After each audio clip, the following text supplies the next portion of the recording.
Whoa, I'm back again, Gem Collectors with Shawn, and I am the not so infamous Shawn, and so glad that all of you could be with me here once again.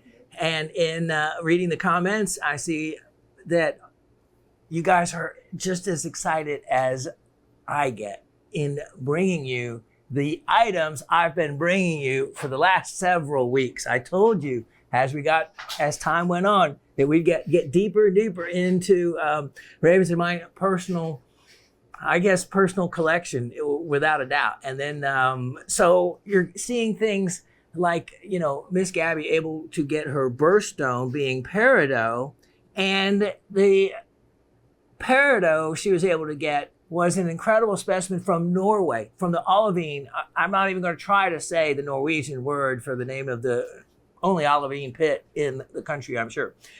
Begins with an E, with some words that I can't even begin to try to pronounce. But it is from an olivine pit in Norway. People just don't have those kind of specimens. Those specimens come around once in a rare while in an estate market and buy. And that is how I came by it, was in an estate buy. And that's the only way, because, these kind of finds go back decades. So many of the mines in the terminology they use are extinct. I, usually would say the mine is closed, but the word is extinct. When a mine is exhausted and they bar the doors. For an example, the Sweet Home mine, as much as we all are so familiar with those beautiful rhodochrosite specimens, the mine is extinct, and extinct to the point where the owners, concreted the entrance, backfill and concrete it. So there's not anybody sneaking around the gate like, I've never done that before or anything. So no one's tempted by those kind of things. They are, of course, though, for those of you that don't know, since I brought up Sweet Home Mine, have created a new portal up above the entrance to the Sweet Home Mine. And I'm sure it will intersect other passageways, other tunnels and drifts that had been created, previously, if they so know. But the thing about a mine like that, they actually have graphs and diagrams of it as accurate as if those tunnels and shafts were roadways on land. They really, for safety's sake, so that they're not drilling into passageways or releasing the support that holds up another roof or another floor to another tunnel above them. So, it's important that these passageways, these tunnels, these accesses to these deposits are well mapped out. And in the geologist's offices, that's the first thing you'll see, is a big map on the wall with all the different entranceways and tunnels that they've created over time. And a mine like that that's been mined for 100 years longer will have, some of them, miles of underground workings. And I just think that's all exciting. And even the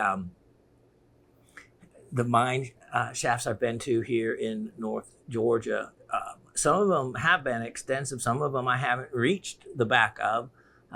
Others are rather short. And I was taking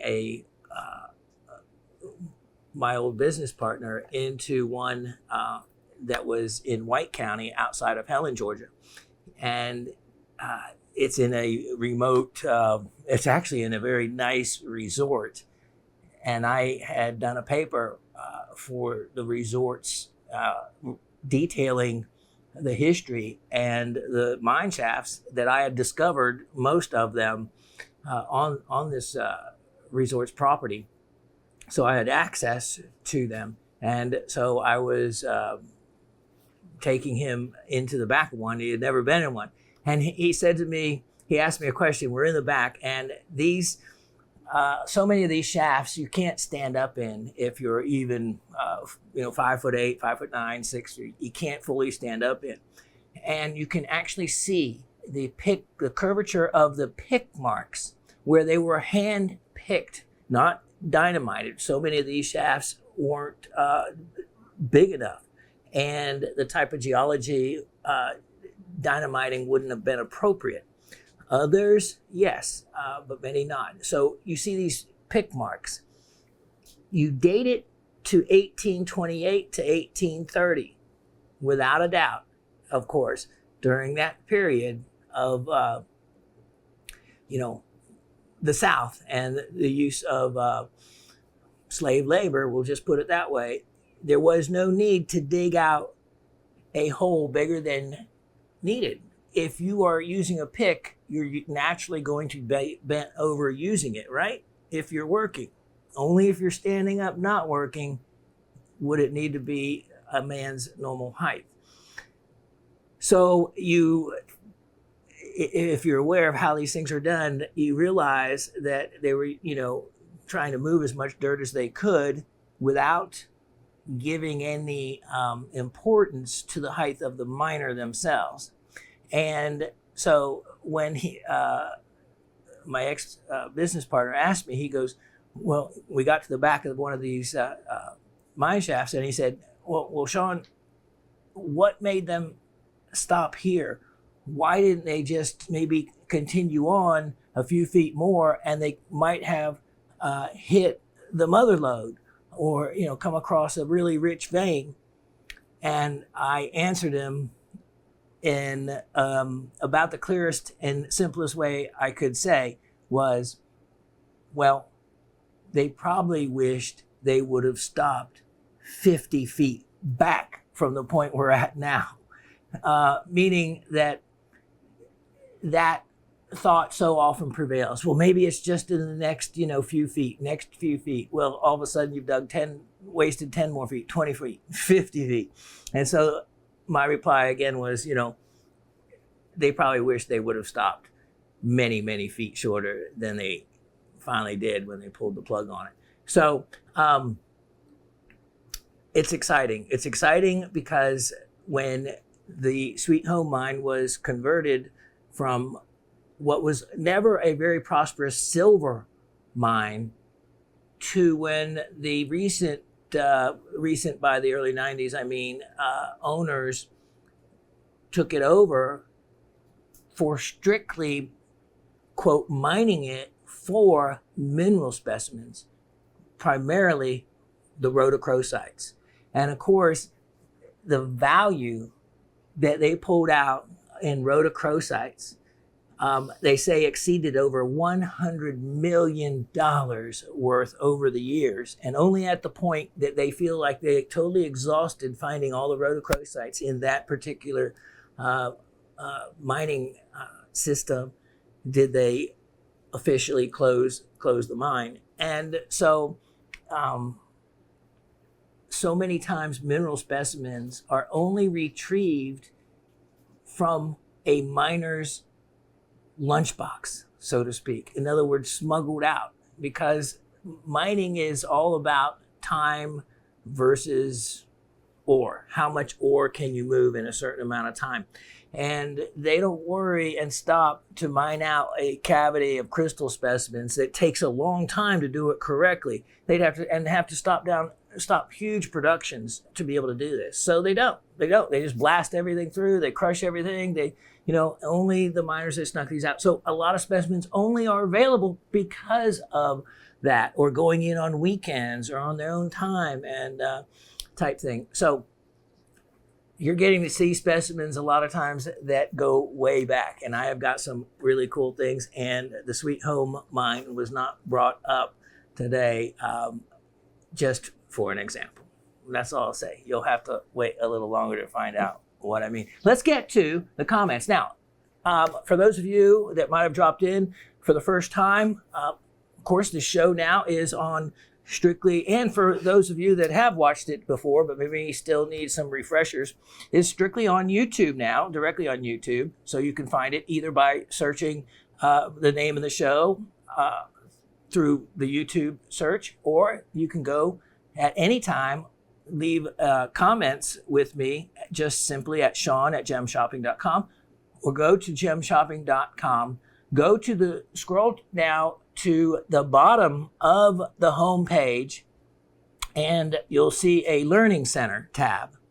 Click on that Learning Center tab, and then it will link you to this show and to the How It's Done series of episodes as well.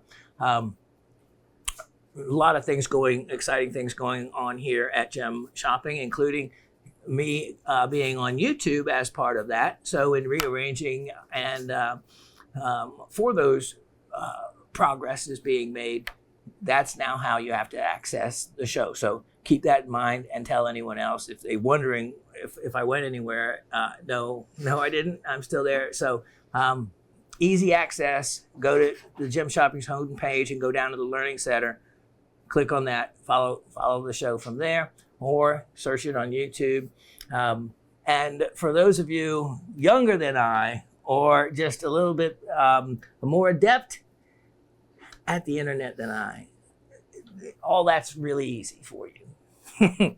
For me, a little more difficult. I got a message from Kevin saying that I needed to do some work that Susan used to do as far as getting information to them on the free items. So person one last week, you might be held up just a little bit. No, Mr. Travis, all of you have been very good and patient. And let's get on to the comments.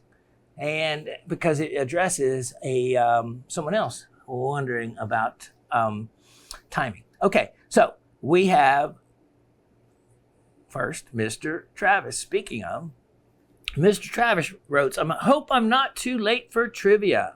Now, the questions being, and we ask usually 2 trivia questions at the end of every show, and we review the answers and the winner and showcase the prize the following week. All right, so from last week's presentation, the first question was, what element or mineral creates the black coating on the Diamond Hill quartz? Diamond Hill, of course, being South Carolina, Diamond Hill, the mine, that I featured the specimen and we talked about it. The second question has to do also with that specimen and others similarly like it, but we'll give you the answer to the first one, that being manganese. Manganese, or what is commonly the form of it, is manganese oxide. And there is a mineral name for manganese oxide, which is pyrolusite. You might be more familiar with pyrolusite as dendrites. Almost so many dendrites that you see, whether they're in agates or opal or any kind of silicas and other minerals. Although the majority of the black dendritic inclusions that you'll see will be comprised of pyrolusite, manganese oxide, making its way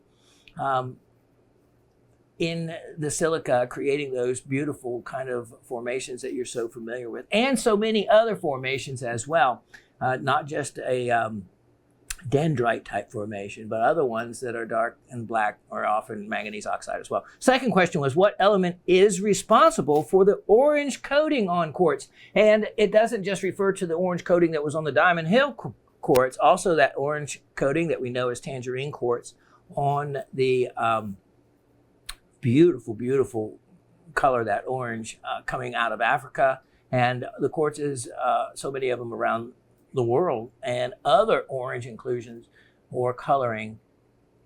Iron oxide is usually to blame. So I put what element is responsible, but I'll take also what mineral would be responsible, so in the end, so I could have gotten you on that, what element, and the element being iron. Now, it's not iron in its purest form. So, of course, because all of a sudden you're just not going to find a hunk of iron sitting on the outside of your quartz. But I was asking what element comprises what would be the mineral that creates the coating. I decided to take either the element or the mineral. The mineral, of course, is iron oxide. I only didn't use mineral because how many different iron oxides do we know of? Oh, there are many forms, from hematite to goethite to limonite, and others, indeed, caucasinite, etc. But iron oxide is the key. And if you ever stumble on that or wonder, just think of rust. Think of the color of rust, the rust on a nail. That we all are familiar with. And that is, of course, always usually in an orangish range, iron oxide. What forms with the iron? It oxidizes with the oxygen in the air, creating basically hematite. All right, so those were the answers. Let's get to, or the questions and answers, and let's see who all got them right. So, Mr. Travis says, gets the manganese and the pyrolusite he got, but on the what element is responsible for the orange coating on quartz? Well, he could say you got it half right, because technically it's iron oxide. He said oxygen, Travis saying oxygen, but we were definitely looking for iron, because without iron, oxygen, you're not going to have the red. Got to have the iron. And I asked him, remember, about the squid tattoo that he referred to having, and why. So he got a squid tattoo because they fascinate me. And what a great answer, because the cephalopods in general, whether it's a squid or an octopus, to me, an octopus is, not only one of the smartest creatures there is, and can just think and solve problems even. And they do fascinate me as well, because what limits an octopus being able to get in or out of anything is only its beak, which is the only part of an octopus that is hard. Is only its mouth, its beak. So only by the width of its beak. Other than that, it can transform that body one leg at a time and do amazing things.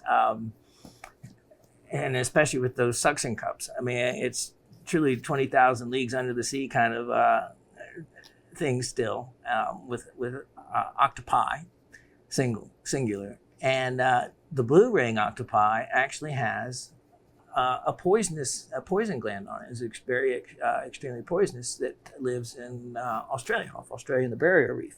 So yeah, I don't blame you there, Mr. Travis, for letting them fascinate me. And for many of you that don't realize, what do they call that they give birds to chew on? That Cuttlebone, thank you. The cuttlebone that you pick up at your pet store. If you have a bird, you'll be familiar with it, because they like to chew on it and whatnot. The cuttlebone, that is actually from a squid. The cuttlebone comes from squid. People have no idea. And it is a harder type like product. But what a lot of people don't realize is that cuttlebone, and I have done it so many times early on before I did lost wax casting using, and if you look and watch the How It's Done series, you can follow me create this ring on my finger by the entire process of lost wax casting and pouring the molten metal into what is like a plaster of Paris type mixture called investment in the flask. Okay, but before I had all that and that equipment, the simplest thing, if you only had a torch and a crucible, is you can take 2 pieces of cuttlebone that you can just get real inexpensively at your pet store, and let's say you put them around I won't show you, a crystal or something of any kind of hard shape, and you can squeeze the 2 sides together on the piece, and then take them apart, take the item out, place the 2 pieces back together, and clamp them. And you can actually pour, create a channel to that area. You can pour molten metal into the cuttlebone, and it will fill in the area that you either hollowed out. You just don't have to form it around something. You can actually carve something out of the cuttlebone. And it can take those high temperatures of the molten metal. And it was some of the earliest casting I did, that and fun sand casting with bronze and brass, those kind of things. inexpensive when you're a teenager and don't have the money to buy the real stuff, right? Or the equipment that the real stuff uses. So just thought a lot of people don't even know that the cuttle bone is from a squid. So anyway, Travis, you're spot on. I like good choice for a tattoo. Apologies for the short note this week. He goes on to say the Econites were a definite treat, enjoying those very radioactive stones, which I showed with the Geiger counter. Good vibes, Travis in Indiana. Miss Barber goes on to say, hi, Professor Raven and the whole rock family. Another lively show with great offers. The color combinations of that dioptase dove type specimen were superb. That and the colors of the Grand Prismatic Spring at Yellowstone are proof that God has an artist's eye. I was too slow to get it, but I'm sure it found a good home. Congratulations. I did get the clear fluorite calcite. Ooh, can't wait to see the purple-red combo under my UV light, ultraviolet. The Elmwood specimen was solid purple under the UV. Even thought it was a combo of clear, purple, and yellow in room light. Interesting. As to the trivia, manganese coated the Diamond Hill quartz black and iron made some orange. Very good. Gonna keep this short so you can get to more merch. Christmas is coming and Daddy needs a new pair of shoes or something like that, she says. LOL.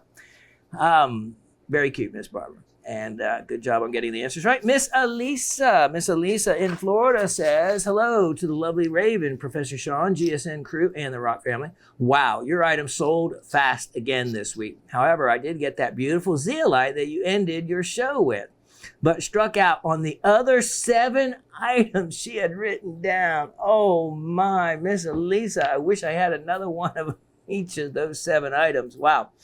But thankful to add the zeolite to my collection. I went to a rock and mineral show locally, and they had zeolites that could fit in the palm of your hand for the same price as the one I got, and they weren't nearly as beautiful. Your prices are the best. Thank you. I think it was Miss Barbara that even said the same. She was watching another show that was presenting some zeolites, and she said they were way more expensive and not as nice. I had also asked while there if they had axonite. Oh, okay, wait. Your prices are the best. Oh, she goes, I went to a rock and mineral show locally. Yep, and they had the zeolites that configure. Your prices are the best. I had also asked while there if they had axonite. And the host said he had never heard of axonite before. And here you show one that you are working on. I hope I get it when it's for sale. Fingers crossed. I've been searching for one for over a year now, if not years. My answers are the manganese oxide created the black coating and iron oxide that created that lovely orange coating. Take care, everyone, and have a great week. So technically, yep, iron oxide is correct. I was just looking for the element, so trying to trip you up, but I'm not going to do that. I'll accept those. It's Miss Lisa. Thank you for the compliment on the prices, and I am glad to actually read that to everybody else out there that may not be as familiar with this show as so many of the others of you are, as far as realizing and already knowing that the prices are substantially less. The zeolites in particular, I got my first sea freight shipment. Boy, if I got it now, it'd still be sitting off the coast, but many, many years ago, many of us, I think there were like a total of 10 different higher sales gem and mineral dealers, which included myself, went into, one person organized it, went in together to fill one of those big containers that you see, a sea freight shipment, one of the entire things with specimens coming out of Pakistan and India. So it took about 6 months of different deals and getting it filled in together. And it took about 6 months for it to arrive, and a couple more months after that, after it arrived to the United States, for it to funnel down to me.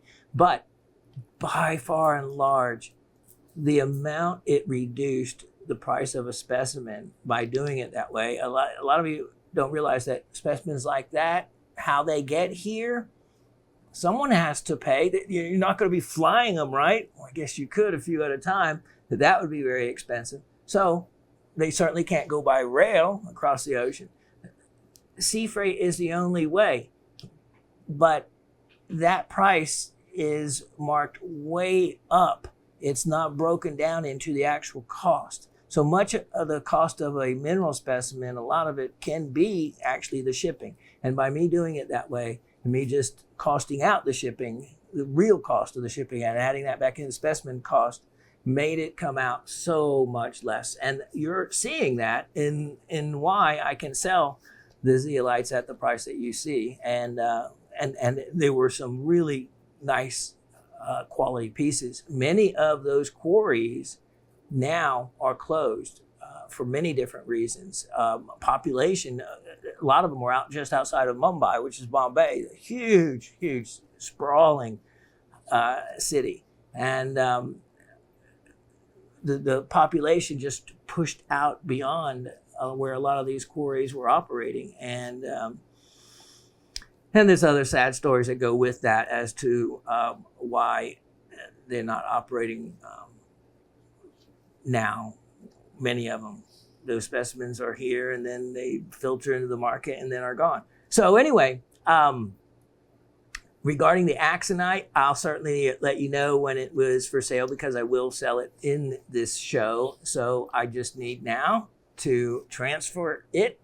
And there's a transfer dop that you use that to flip it around, so to speak.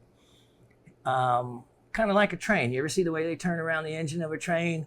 They, at the end of the track, they have this really neat big turnstile that the engines go on and spin, turns them around and points them the other way. But anyway, that transfer dop, simple little gizmo where I can then cut the bottom of it.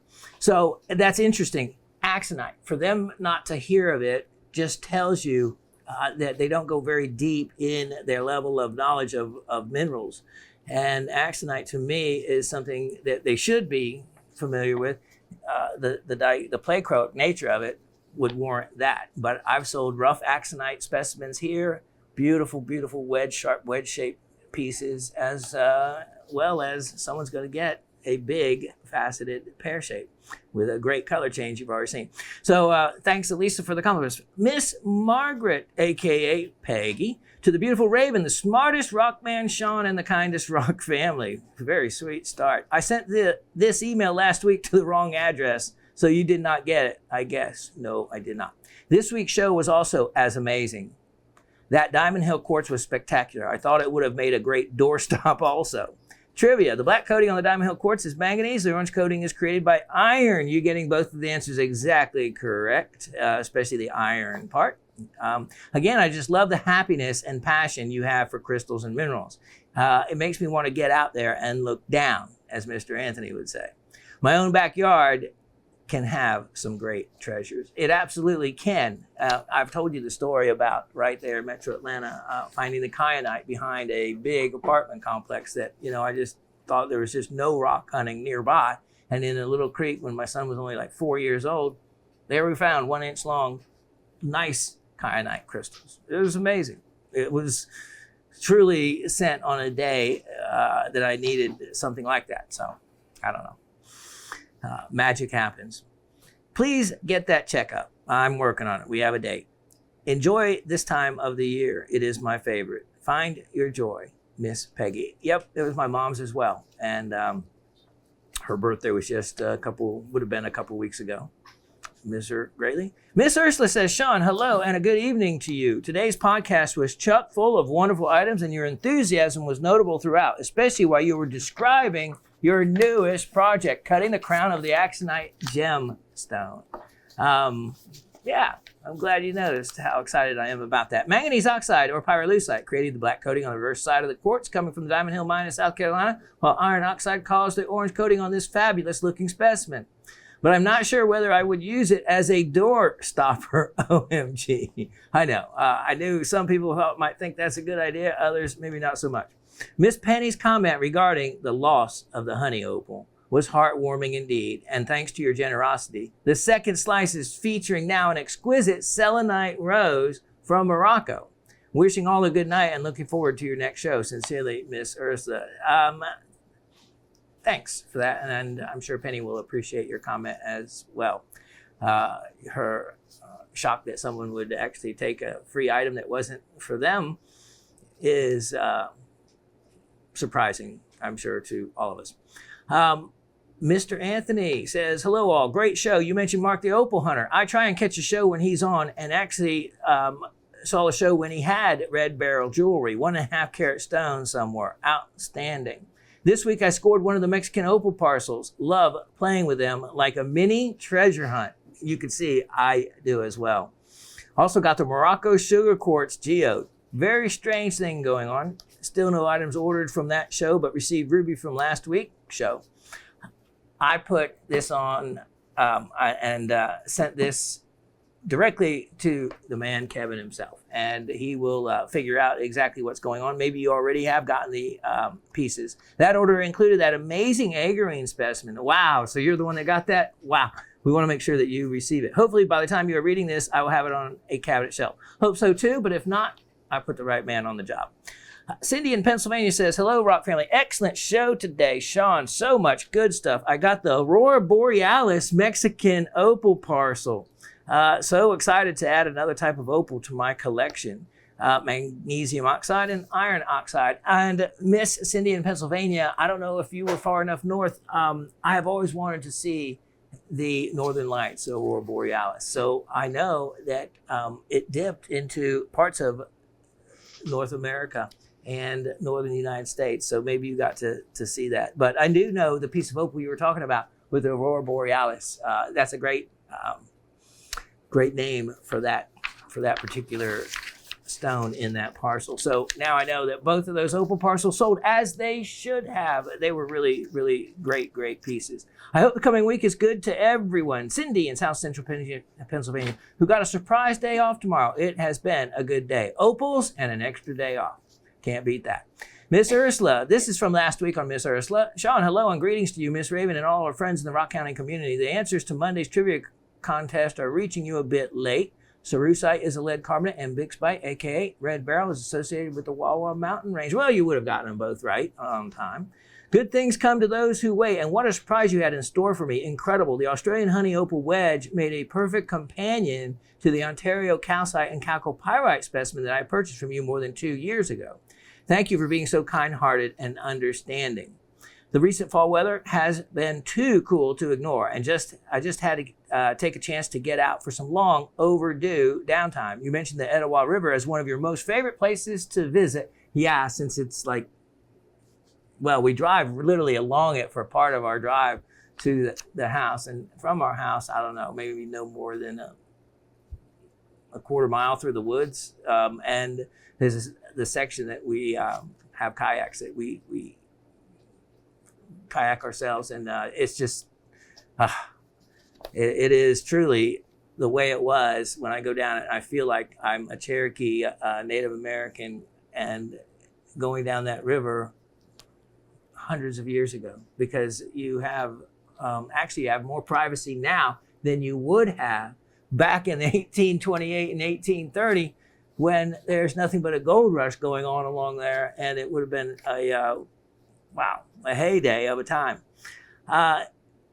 So, as one of your favorite places to visit, I must admit that the Etowah Indian Mounds Historic Site in Cartersville, Georgia has been on my bucket list for a number of years. But you really brought a smile onto my face when you started to talk about my mom's favorite liqueur. You sure it was just your mom's? Namely, Goldschlager, or as she used to call it, Goldwasser. She also referred to it as being medicinal, while allowing us to enjoy a sip or two during the holidays. LOL. Shawn, we all wish that the injection will bring you relief you have hoped for, and we will continue to pray for your complete recovery. Praise God. Sincerely, Miss Ursula. The Etowah River Mounds, the Etowah River Indian Mounds, I have been to many times, been to the top of them, and it's really neat to see the Etowah River passes right by them, and they actually still have the original Made by Rocks fish traps that you can still see in the river that would funnel the fish into a particular direction, and where they could successfully net them or gather them from there. And just amazing to go back in time and think, this is not Egypt with, thousands of workers that built that size mound. This was, Native Americans just hand building it. And it's quite impressive when you think about it. And it's even more impressive to think that the majority of those mounds have not been excavated, that there's, treasures within, just kind of like a rock, right? You always, for me, you wonder, well, what's inside the rest of this rock? Okay, well, that was everything that, all the comments. Now we have our winner, and today's winner, out of the people that answered correctly, we put them in a hat and draw it out. And it is Miss Barbara in New York. Miss Barbara in New York, let's show you what you have won this week, which is something really actually neat. This is a wonderful, what I would refer to as a thumbnail specimen of Pakistani Sphene. And you can see the Adularia feldspar as well. There's also, you can see in these little crystals that are reflecting here, that is actually clinochlore, or also known as chloride. But clinochlore, which you can see actually growing on the exterior of the Sphene crystal. And you can see the quite nice clarity to the large one, and additional crystals here. This is going to be one fun to explore, because I think there's some calcites on here as well. But you can see definitely the feldspar crystal system to those. And what a great little, what we would call a thumbnail specimen. And beautiful in its own right. Now, while I have your attention at the moment here, I want to show you, because this is just a little moment of education. I want to show you, since so many of you really are more familiar with diamonds than you are any other real gemstone, and more of the history. You just hear about them throughout your entire life. Well, here at Gem Shopping Network, there are many different vendors that sell GIA certified stones, which is the laboratory with the most recognition and the most credence. Let's put it that way. Well, what I'm going to show you is something that you wouldn't normally ever get to see very often, and that is, let me just show you real quick, a certified stone. And it happens to be a stone that's already sold, but this is, again, doing it for your informational purpose, because seldom do you ever get to stop and learn about diamonds in itself. What is so special about this stone? It is an F color, the three finest, whitest colors being DEF. And the other thing is, it's over 1.5 carats. It's around the clarity Si2, meaning no inclusions can be seen with the visible naked eye without magnification. Here's the good part. It's what we call a triple E for cut. For the cut grade, for the polish and symmetry, all excellent. That is, and then the angles of it. So if you've never seen a certification, here's what they call a mini cert with additional information relating to color and clarity. Now, what you probably really want to see is the diamond itself. And the only reason, the most important reason I'm showing you this is just to show you how fine and white a diamond can be and look when it is in the top 3 color grades. And here it is. The diamond is almost lost against the white paper. This is a certified F color 1.5 carat stone. Like I said, it's already sold, but a tremendous gem, tremendous cut. You can see when you have a triple E, just the kind of brilliance and brightness you get to it. Now, I first had it on top of your trivia gift there, Miss Barbara, but I thought, you know what? I know Miss Barbara wouldn't, but other people might think they'd be getting the diamond for free as well. I mean, it just displays so beautifully in any kind of setting. I'm doing a simple baguette setting, but when I had this up here on top of the crystal specimen, if I can get it there again, it just looked, it looked beautiful, cascading down and falling down, and hardness of 10 scratching up Dave's turntable. Let me show you. You know, it just, there's just something still about a diamond that looks great however you place it and wherever it goes, whether it's in a ring or on a crystal specimen. That's amazing. The other thing that's neat about the modern stones now, what they're doing is the girdle. That's the little edge of the stone. There's actually a laser inscription on the edge with the number of the certification. So it's a great security feature. But look at that. Isn't that beautiful? A GIA certified F color. If you're ever interested in one,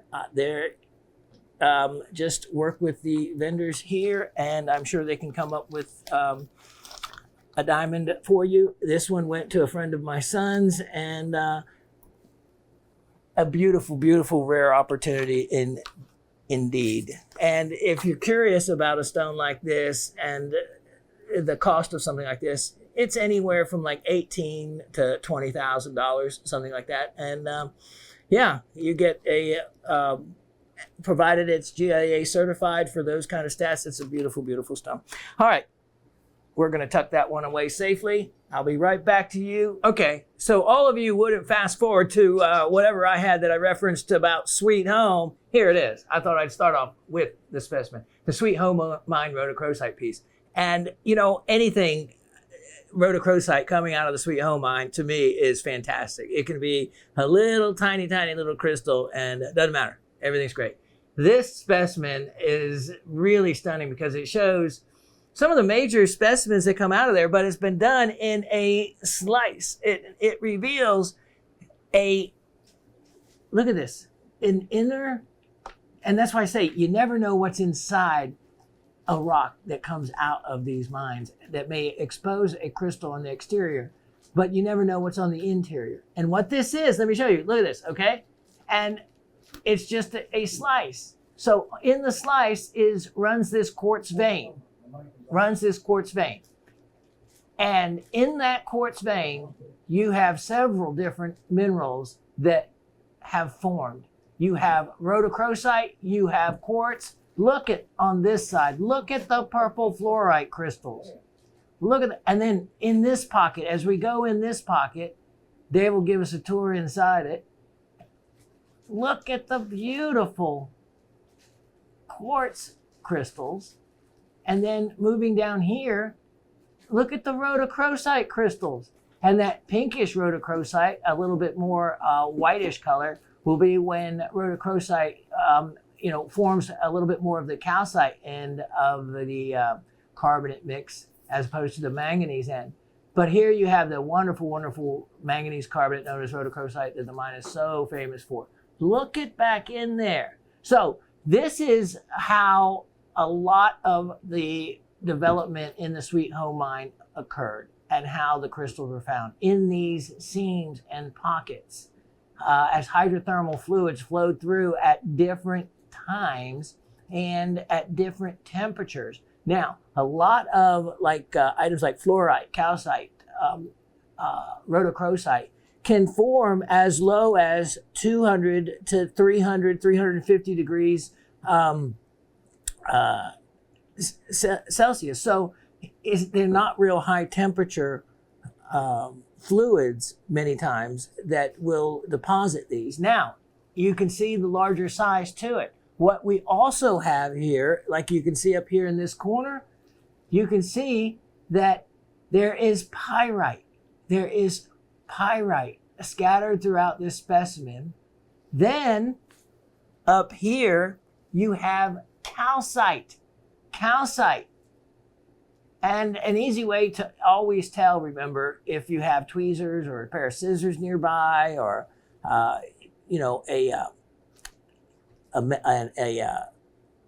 metal pin, not aluminum pin, like any kind of metal with steel in it or stainless steel. They'll be in a hardness of 5.5, 6 at the most, and easily can tell the difference between calcite will be scratched, whereas if it was quartz, it wouldn't be. So if you're wondering if something like this, without having to get up and go to the closet and see if it fluoresces, because quartz wouldn't, most calcites will. That would be another way to second your evaluation of it. But when you have something as simple as like this, if you can easily scratch it with some metal you have nearby, then you know it's not quartz. Especially when you have the two close to each other, you can easily test the quartz here and see, oh, it won't scratch that, but scratches it here, and you know then it's calcite. So you have this. Now, what is this other material running through here? Well, it's going to be a feldspar, that is filling in. So you have this seam on the back as well and extends underneath here, and just filled with goodies. Now, so within this one specimen, you have what is Sweet Home's best known mineral, of course, rhodochrosite. Then you have fluorite. Then you have quartz, pyrite, feldspar, and calcite. So we're talking about 6 minerals in this one specimen. And if I look and examine a little closer, this may be tetrahedrite, which is another area, another mineral that the mine was well known for, were the tetrahedrite crystals, which by the name explains the crystalline form to them. But look at that, just a beautiful, beautiful piece from a mine that was closed in 2004. I mean, really closed and extinct. And 2004, that's already 18 years ago. There's less and less of anything available, and the prices have gone crazy. This is a great representation of 6 of the different minerals that have come out of that mine. $118, only $118 on that one. Great, great piece. 118, and it has the look. It has what you're looking for in a Sweet Home piece, all together in a slice. So that's kind of neat. Again, I always look at something to see if I could ever get another angle or open another pocket up. And I'm sure at the Sweet Home mine, they all kept wondering before they closed that mine altogether is, could we blast just one more time somewhere and find another pocket like they had discovered in the past? And I guess they decided that the cost versus what they might recover was not going to be worthwhile. And so closed it went for good. But we'll see how they do on this new, I think they're calling it the Detroit Portal. And go from there. All right, now, coming from somewhere a little more closer to home to here, 103-5221. 103-5221. This came in an estate. It's in an old perky box, as you can see by the yellowing of the box, that this is another one of those old specimens that I got in that estate by where, you've viewed some of the others. Let's show you. Look at this jewel. Now, so many of you will know what it is right away. Look at this. Now, this is, of course, Graves Mountain material, which is known for the finest lazulites in the world. Lazulite, not to be confused with lazurite, but lazulite. Now, lazulite comes from the Arabic word for heaven, referencing the blue color. The blue color. Of course, we often, think of the skies as heaven, and the skies, of course, are blue. So that is the origin of its name. And in this specimen, you can see the incredible number of crystals. Now, I was thinking about this and studying on it, and there's some of that goop that I can't stand, but it comes right off. But it was on it when I got the specimen. So anyway, this specimen, would someone tumble it to be this way and be rounded, or was this the way it came out of the ground? Well, doing research, I saw there was specimens that were coming out of the ground that did have a tumbled or rounded type of effect that through geology might have created it or caused it. I simply don't want to believe that with the beautiful crystals that these would have been, that you can see the rounded formation to them, how they would have looked like originally, it would have been stunning. No rock hound or mineral loving person would ever have tumbled this. That's what I want to believe. That's what I want to believe. Now, here's the other part to that. At this point, if you have a tumbler, do you go on and finish tumbling it till it's polished? Yes. in my opinion, if I had this, which I do, but I was going to leave it to someone else to make that decision. If you finish tumbling this, it would look really beautifully polished and amazing. If you look at it as this is the way it came out of the ground, if you take that course of direction, then you leave it like it is. You don't do anything else to it.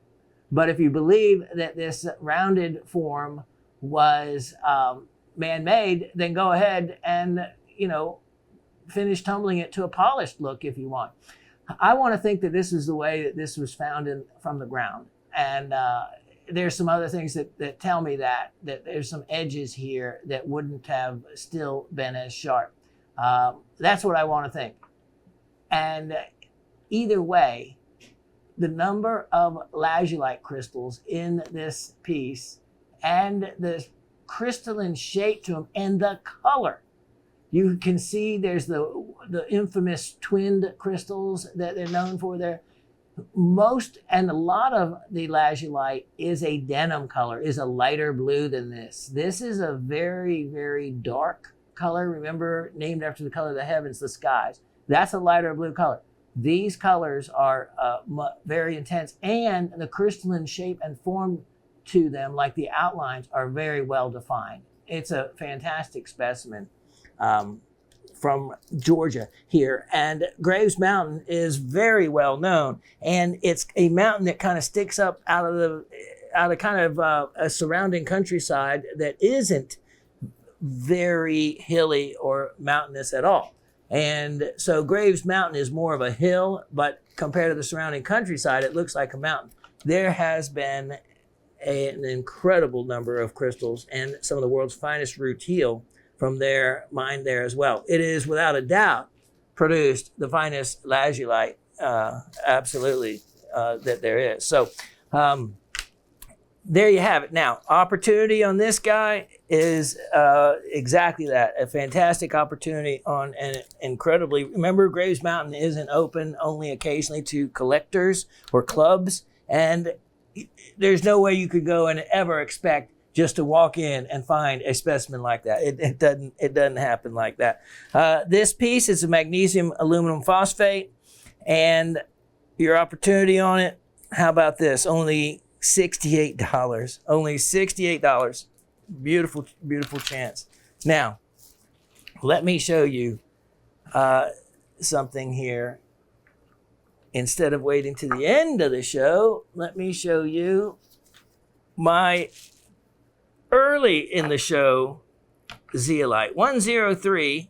103-5321. Look at this. Look at this. Now that is some seriously white quartz. Very similar to the sugar quartz geodes. And it is, when you look at it with magnification, it's all crystalline. Look at this. It's all crystalline. And I don't know, somehow my eyes go to that quartz before anything else. Look at, though, the incredible apopholites.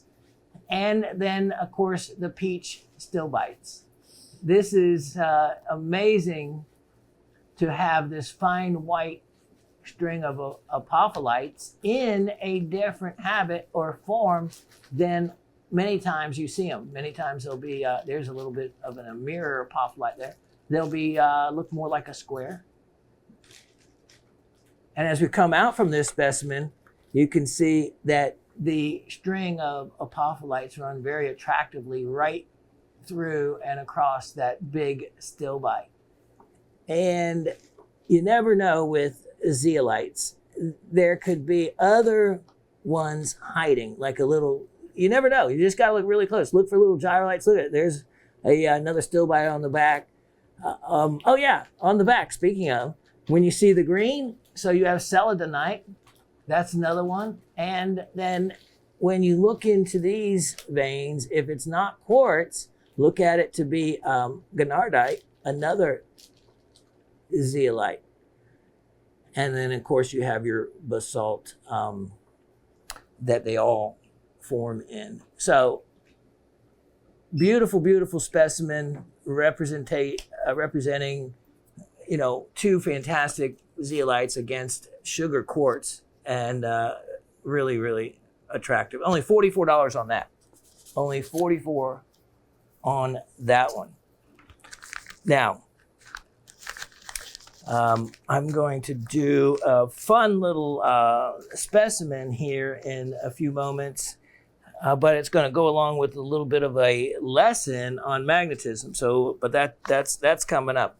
First, I want to show you item 103 5021. 103 5021, and wow, this is going to take a moment or two to talk about, because it is one of the most outstanding specimens I have ever seen of these two minerals together. All right, so we have Epidote, which I've sold the flats. Remember, entire boxes of Epidote, a couple of them.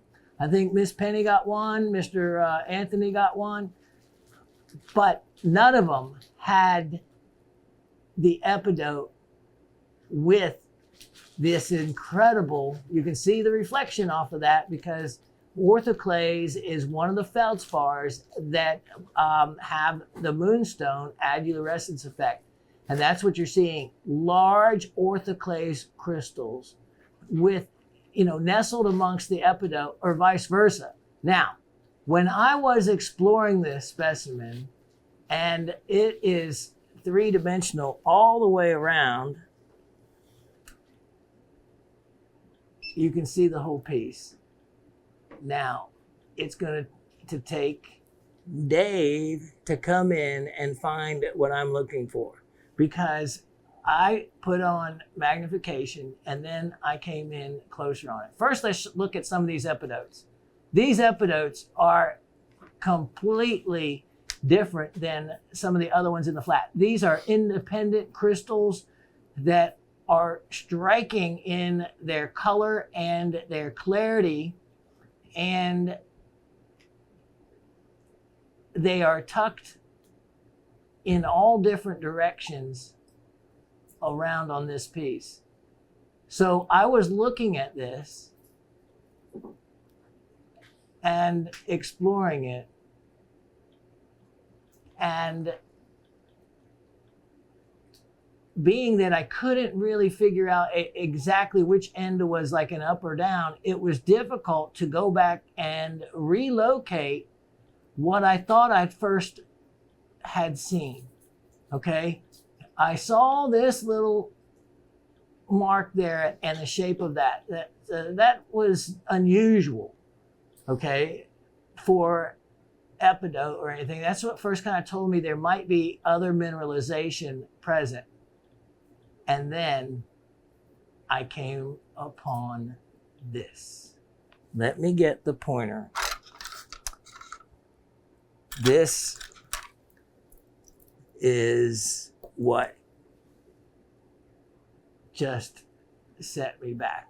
Look at that crystal right there. Now, I should stop and make it a trivia question, but I don't want to wait a week to tell you what it is. Okay, so in your mind, see if you can guess what it is before we put it in the graphic. All right, so you see this? It's a pyramid base to base. There's a little additional crystalline growth up underneath the edge of that. And then it's also how I determined exactly where this came from, where this piece and the mine that it came from, because it's the only location that was known to have amongst the Epidotes this other, gemstone. It is a zircon crystal.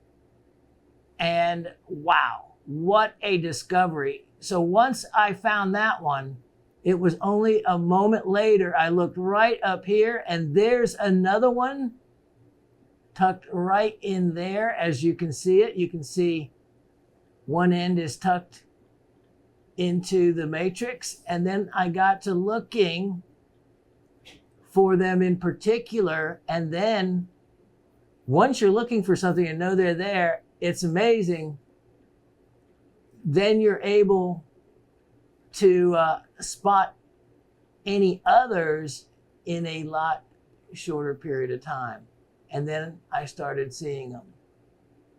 They're little small crystals embedded in the orthoclase and will often show a little bit of oxidation around them. There's one right there.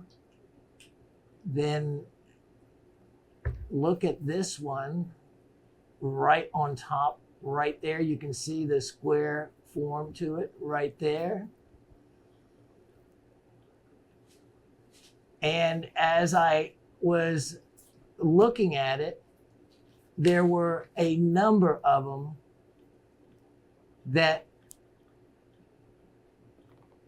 well, actually I'm seeing ones right now I haven't seen before. There's one right there. That's one of the bigger ones. There's one right there. There's a number of them. There's at least 5 or 6 others throughout this piece. It's stunning. Now, let me show you one of the bragging rights epidotes on this piece. Here it is, right here. If we come into this crystal right here, you're going to see, look at this, but you can see on the backside, it's free standing except for its attachment right here. It is just a large, beautiful epidote. And let me see if, there we go. Let's backlight the color. Look at that. Look at the color to that. What a, you know, what a gemmy looking stone. Thank you, sir. So there's stunning epidotes, stunning shape. There's another zircon right there. Stunning shape to the feldspar crystals, the zircons. What an extra bonus. And there has been nothing else from this location. There was nothing I could find anywhere that offered a specimen like this with the zircons in particular coming out of this location. Just nothing had it. And making this one really a special piece. It is indeed, and that's why I have it labeled as a rare collector's specimen. Not just collector's, but a rare one with those zircons. Price, only $148. Only $148. And, you know, I can't even think about the number of shows you would have to go to try to find a specimen, not only that has the feldspar with the epidote like it is, but to have the zircons on top of that. Wow, what a treat. What a treat it is. And to have it in a 3-dimensional specimen where every side, I got this and I was looking at it. Oh, it was, I had to make myself stop at the hour-long mark. Once I discovered those zircons, I was off to the races as far as looking at this. One more angle, Dave, if you can come right in on this crystal. I just want to show just how independent this crystal is. Let me put my finger behind it. There we go. You can see it is just a nice, large crystal sitting out there, just attached and having grown on that feldspar. Ah, look at that. Look at tucked down in there. I think is another zircon, and there's definitely a zircon right on the edge of that crystal as well. Wow, how much fun you could have playing kind of like, you know, that game in the magazine when we were kids to find all the different items in the picture. Price on this, excellent deal. All right, let me clean this mess up, tuck this specimen away. We'll be right back. What I am showing you now is a mineral that you'll rarely ever come across. And okay, there's several things I need to explain about this specimen. For one thing, what you're looking at is from the location it is from. You will probably never ever see another one like it. And this is Covalite. This is Colorado Covalite. And Covalite is a simple formula, CuS. It's just a copper sulfide. And it was posthumously named in 1832 for Francois Cobalite. He was an Italian mineralogist and the discoverer of Cobalite on Mount Vesuvius. It is, if you're familiar with this mineral, or when you're doing research on this mineral, and you may come across specimens from Butte, Montana. Well, they're beautiful, but they're common. When I saw the Perky box that this was in, let me show you because I had it in a separate little bag. Here's the Perky box, of course, yellow, very old, and this is the label in it that was in it. Covalite, Creed, Colorado. Well, you know me, that's going to set me on fire for doing research as to whether Cobalite was ever actually discovered in Creed, Colorado. Now, this label was on the back of here, but because of its ancient condition, I'm keeping it in a little plastic bag separately. Now, in doing my research on Covalite, look at this specimen as Dave gives us a tour as I talk. All right. It is so stunning. When I first looked at this specimen, I thought, okay, there's a couple minerals we're looking at here. We're looking at, it must be pyrite or Calcopyrite or Phenopyrite, and maybe bornite, a combination of, or, what exactly do we have? Well, what we do have is exactly Covalite. Covalite in the fine specimens, the desirable specimens, will have a play of the two formations of these colors side by side or intermingled. Look at that. That is a brassy pyrite color next to this stunning iridescent blue. And you can see the crystalline form actually to them. Okay. This specimen with these crystals in the world of Covalite is considered extremely well formed because most Covalite is massive. In other words, it is found as massive, kind of a non-crystalline look, or the crystals are real crude. They're not well formed or layered like you see in this one. Now, the white is actually calcite crystals. And the calcite, you can see in some specimens, in some of these areas of growth, is a very, here, I'm trying to get the angle on it. It's crystallized, and you can see how it's grown over the top and formed in the within the Covalite confines of the crystal itself. Here's the neat thing about this also is it has a fluorescent portion to it, a white fluorescence. And the fluorescence, you can see the calcite has grown at the top of all these crystals, which is pretty neat. Look at the formation of the calcites. All right, but still, more importantly, the two colors of the Covalite. Now, Covalite from Colorado is considered to be a finer and more desirable collector's mineral than the Butte, Montana specimens. It is a lot more rare and it is a lot more desirable. Like, look, okay, see this one crystal? Can you see that blade? Look at that crystalline blade, and then look at the edge of it. A beautiful, beautiful bicolor piece. Now, let's explore what is the green. This is what told me and gave me the answers I was looking for. All right, in Colorado, down further south than the Creed area, Covalite is well known from a area in Rio Grande County called Summitville.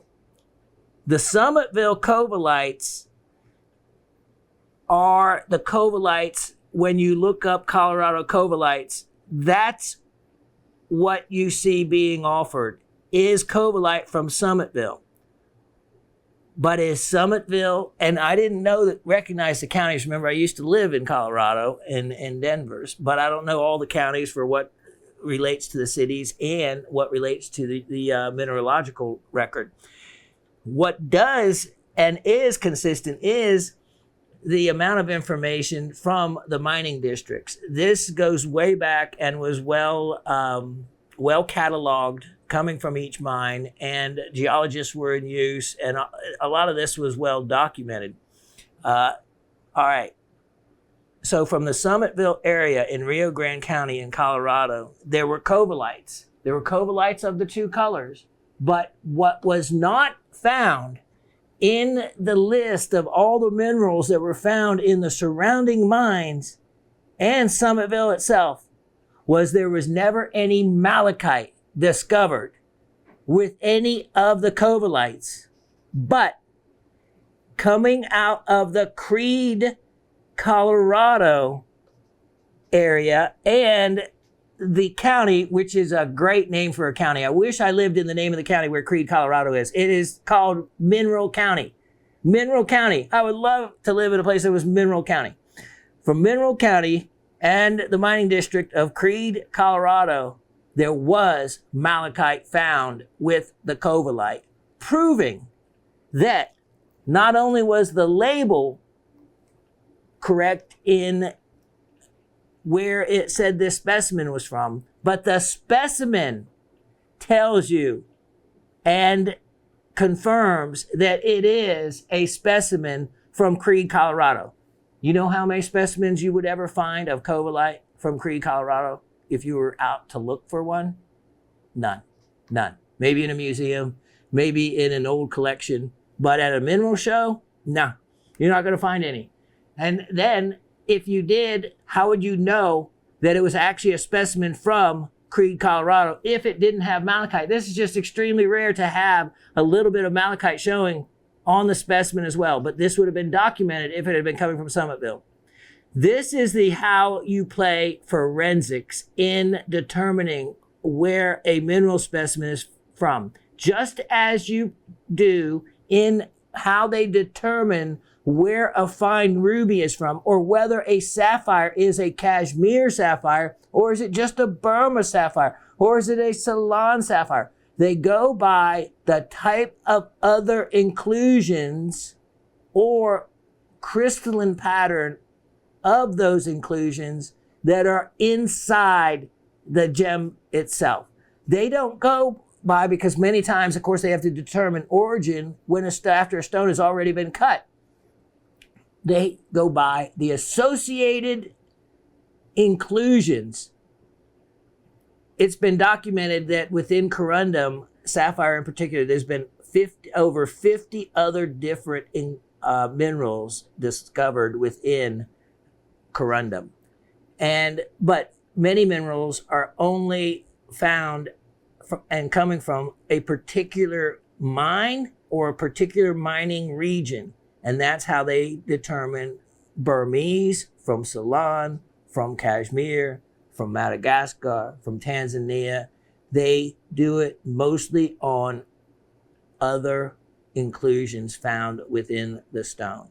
Sometimes from rutile patterns, etc., but mostly from other associated minerals, just as we have in this specimen. We have malachite. It is the presence of malachite that tells us that this is indeed a specimen from Creede, Colorado. This is heavy. It's a fun specimen. It is rare. It is rare. It has everything you want, and it has beautiful calcites. When you look at the crystal formation of the calcites that are formed on it, it has malachite. This piece is bright. It is showy. It is spectacular. And if you could actually find something like this at a show, what they would want for it, I have no idea. But the common ones coming from Summitville, Colorado, or even the more common ones coming from Butte, Montana, are all in the range of almost twice what I'm asking for this. Only $188. $188. All the specimens from the common areas, they weren't even as nice. You were looking at 250, 300, 350 or more. This is indeed, remember those of you that have been watching the show, every show, I had a Cobalite cabochon a long time ago, maybe a year or two ago. I think I sold it in this show. It had some paperwork with it that actually appraised it for like $15,000. And I laughed at it because it was like, ridiculous. And I don't know, I think I sold it it was probably $50, $60, $100, something like that. Well, I realized that I did sell it for probably too low, too little, but cabochon Covalite is not uncommon. They've even made spheres from it. They're using the massive material. I told you that is the common material. It is this crystalline material that is so rare. It only has a hardness of 1.5 to 2. So it's a soft material, which also means it's difficult for it to survive through geological processes. This is a real rarity. And the malachite tells you everything in confirmation that this is indeed even rarer than a Colorado Covalite in itself is a Creede Colorado Covalite. And this has what it takes to make that determination. It is only $188. It is a specimen that you can add to your collection that you probably don't have. All right, I am just real excited about this, and you will be too when you get it. It is a lot of fun in so many ways, It is beautiful as well. Okay, let me show you this next outstanding and a piece that I can educate you on. 103-5421. 103-5421. Now, let me show it to you first on here. And we'll take this away for the moment. All right. This is a rarity. Yes, you're already seeing the word Italian. How many different minerals do we ever show that even are from Italy? Very few. But let's go somewhere else with this. This not only has a classic garnet formation. Of course, this is from my garnet collection. So is the Cobalite. The Cobalite's from my Made in America collection, which I have two. I have my Made in America collection of minerals over time that I've collected, and I have the garnets, the garnet family. Being my birthstone, it was easy to want to collect the 6 different families of garnet. This is one of the important pieces to that collection, because when I first saw this, I thought of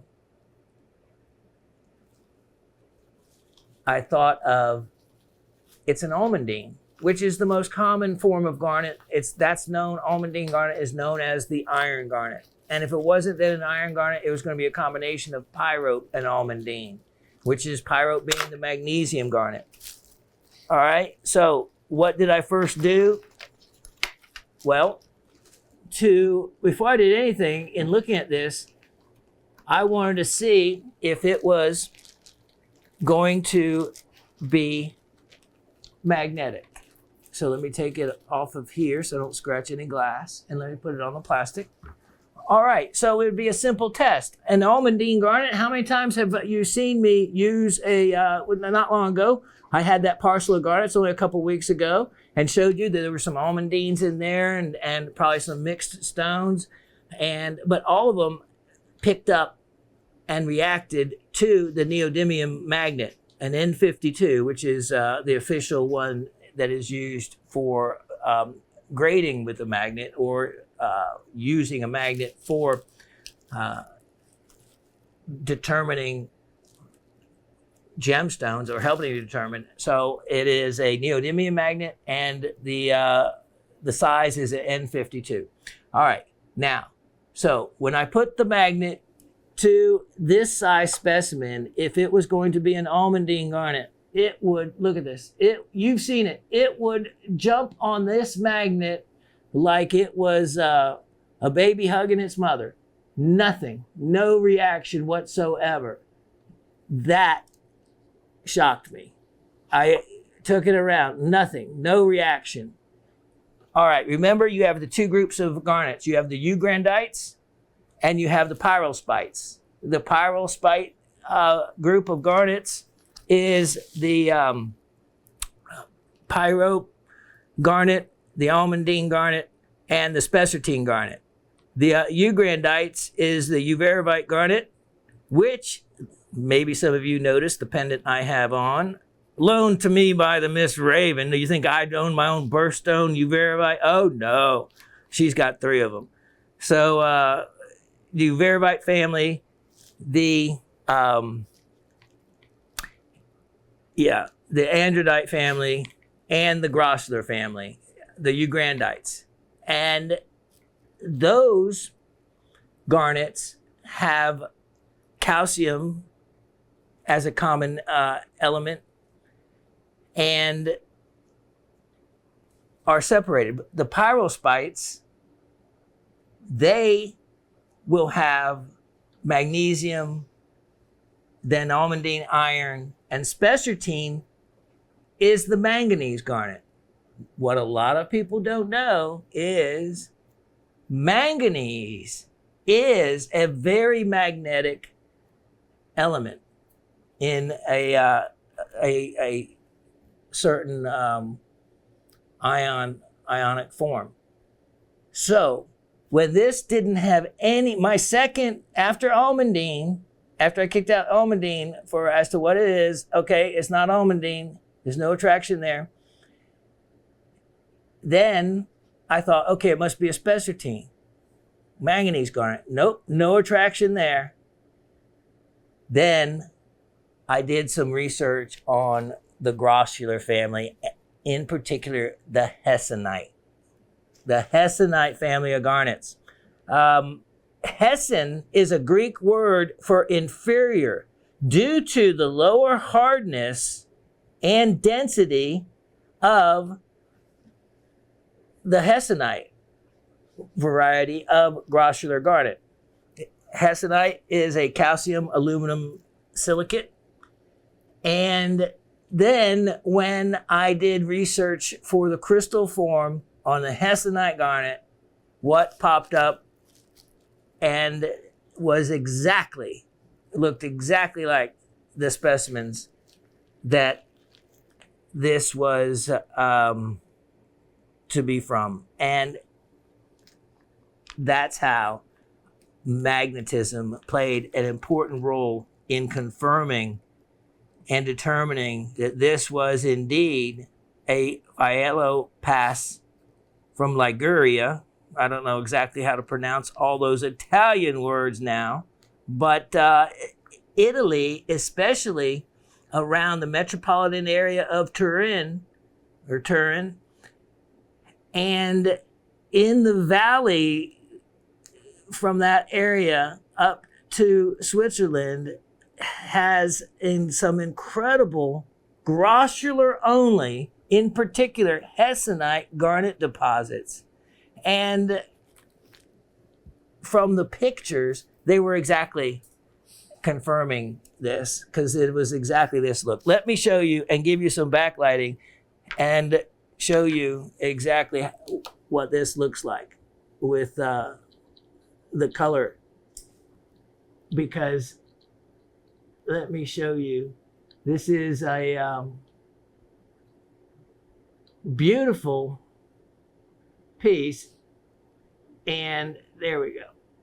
Now I caught an edge of it, so you can see the saturation and the exact color, which is exactly in the hessonite color range. Look at that. Look at those colors in there.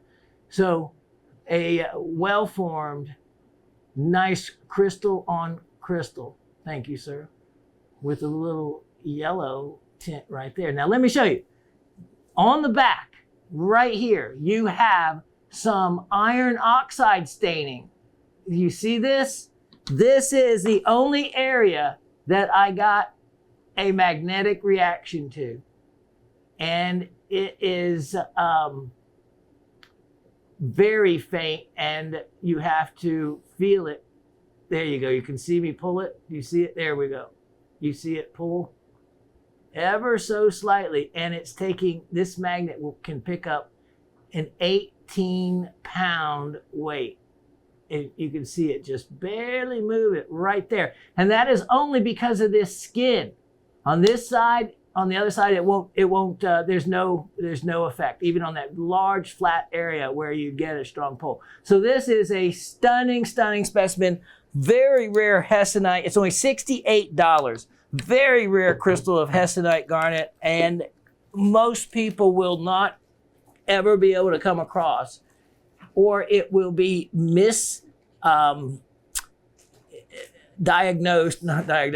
misnamed for what it actually is. It'll be listed as an almandine from Alaska or something like that. But those are all easy to rule out with a simple magnet.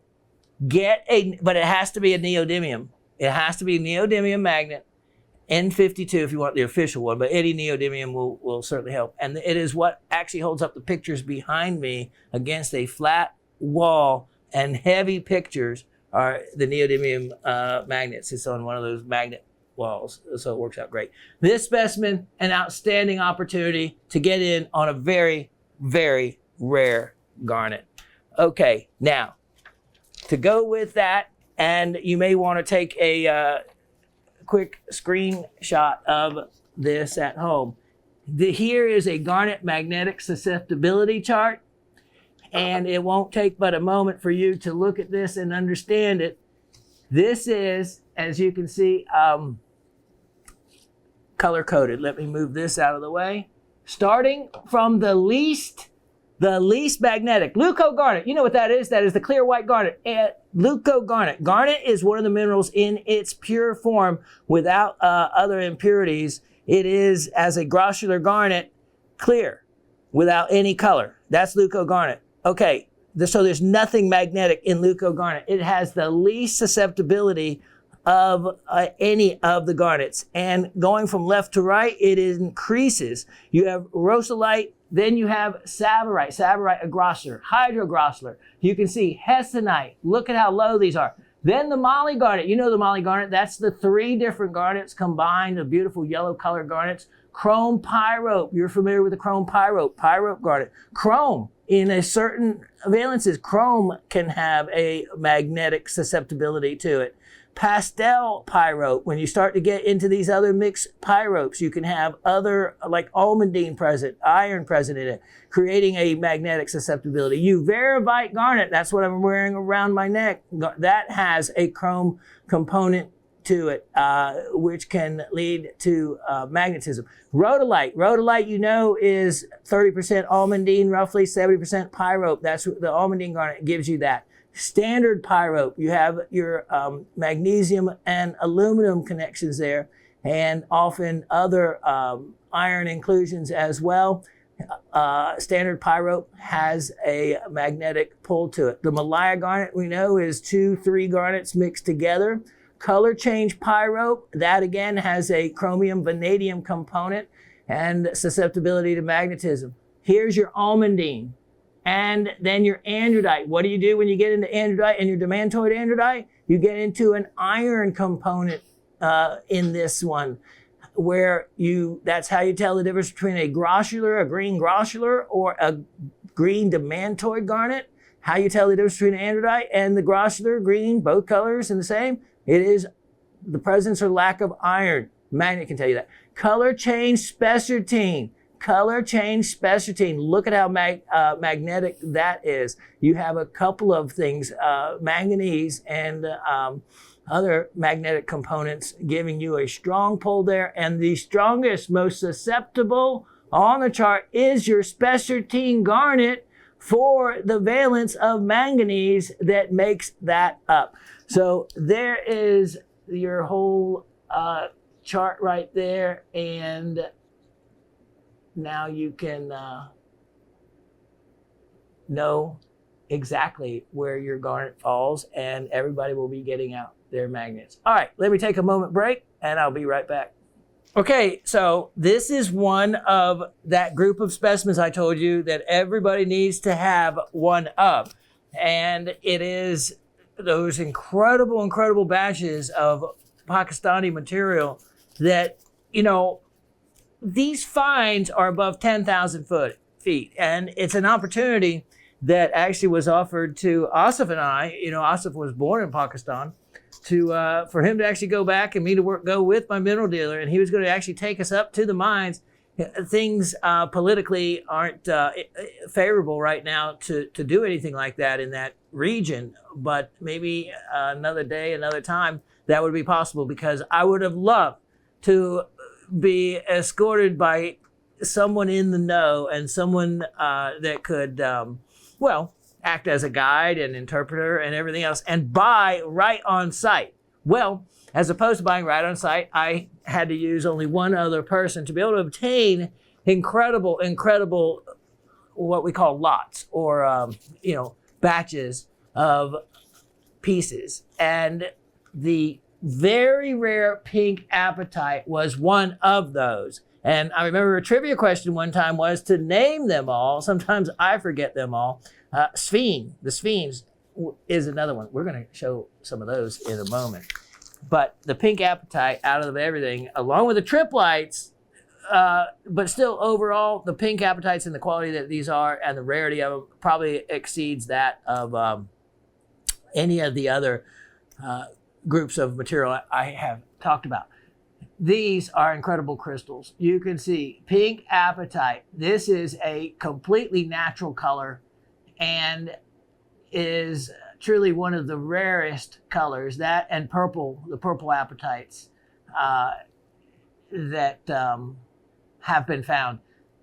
Wow, these are amazing. These are amazing. 2 crystals in muscovite, and then you can see there was another large crystal down there at some point in its geologic time. The way to find if there are any others, and I'm talking about little tiny crystals nestled among the muscovite blades, is a fluorescent light. Fluorescence will light these up to an incredible orange color, and they stand out amongst the muscovite anywhere else that there is one. And it's amazing the number of little tiny apatites I've found on these specimens by using fluorescent light. There would have been no other way. And they'll shine down, way down in between crystals. It's all part of the fun of getting a specimen. You don't get a specimen and just put it on the shelf. No, you get out, well, for me, I get out the Geiger counter. I get, which of course, apatite having can contain rare earth elements along with mica as well. And so sometimes you get these to ping a little bit higher than the norm in your surrounding air, unless you're living in the basement with radon or something. But so the Geiger counter I get out the long and short wave ultraviolet lights, all the fun tools. Then magnification is really the easiest that everyone can do and the funnest. To be able to look at these specimens up close and in person, wow, it opens a whole nother world to looking at them. All right, this is a fantastic specimen with 2 crystals in it that I know of that you can see. Who knows if there's others, but I have this at a show and go price. I have made this a show and go opportunity and give someone an opportunity for a really nice specimen. A specimen to find like this at a show would be very difficult. You've already heard of Lisa and others discover how inexpensive I am on the zeolites. Well, I can guarantee that buying these the way I did through my Pakistani friend and dealer and taking the whole lot, and believe me, it was negotiate back and forth because that's what they expect. So it was what he started out and where I started at were two opposite ends of the price scale, and we met somewhere in between. And I thought I did well. It's from the Chumar Bakur mine, or however you might want to pronounce that if you actually knew how to speak the language. Price on this, $78. $78. That is a huge discount. This should be easily twice that in that range, if you could even find a specimen like this anymore. Excellent opportunity for someone. Now, let me come back here to the good old USA, item 1023621. 1023621. Look at this. Oh, yeah. Wow. Now that is Pagoda Calcite, especially when you turn it this way. You can see, of course, the top in the pagoda fashion, but also, of course, with my son living in, I'm getting these pictures of him next to these ancient pagodas all the time. So it's kind of neat because he's stationed in Japan right now. Soon to be back, though. I get to see him. He is coming back in about a month, and I can't wait. I've not seen him for a year and a half. He's been stationed over there, so he'll be being redeployed to Washington, D.C. into a nice at-home role for his what he specializes in, which is international diplomacy and international affairs and whatnot. So, he just finished over a year at the Japanese military college.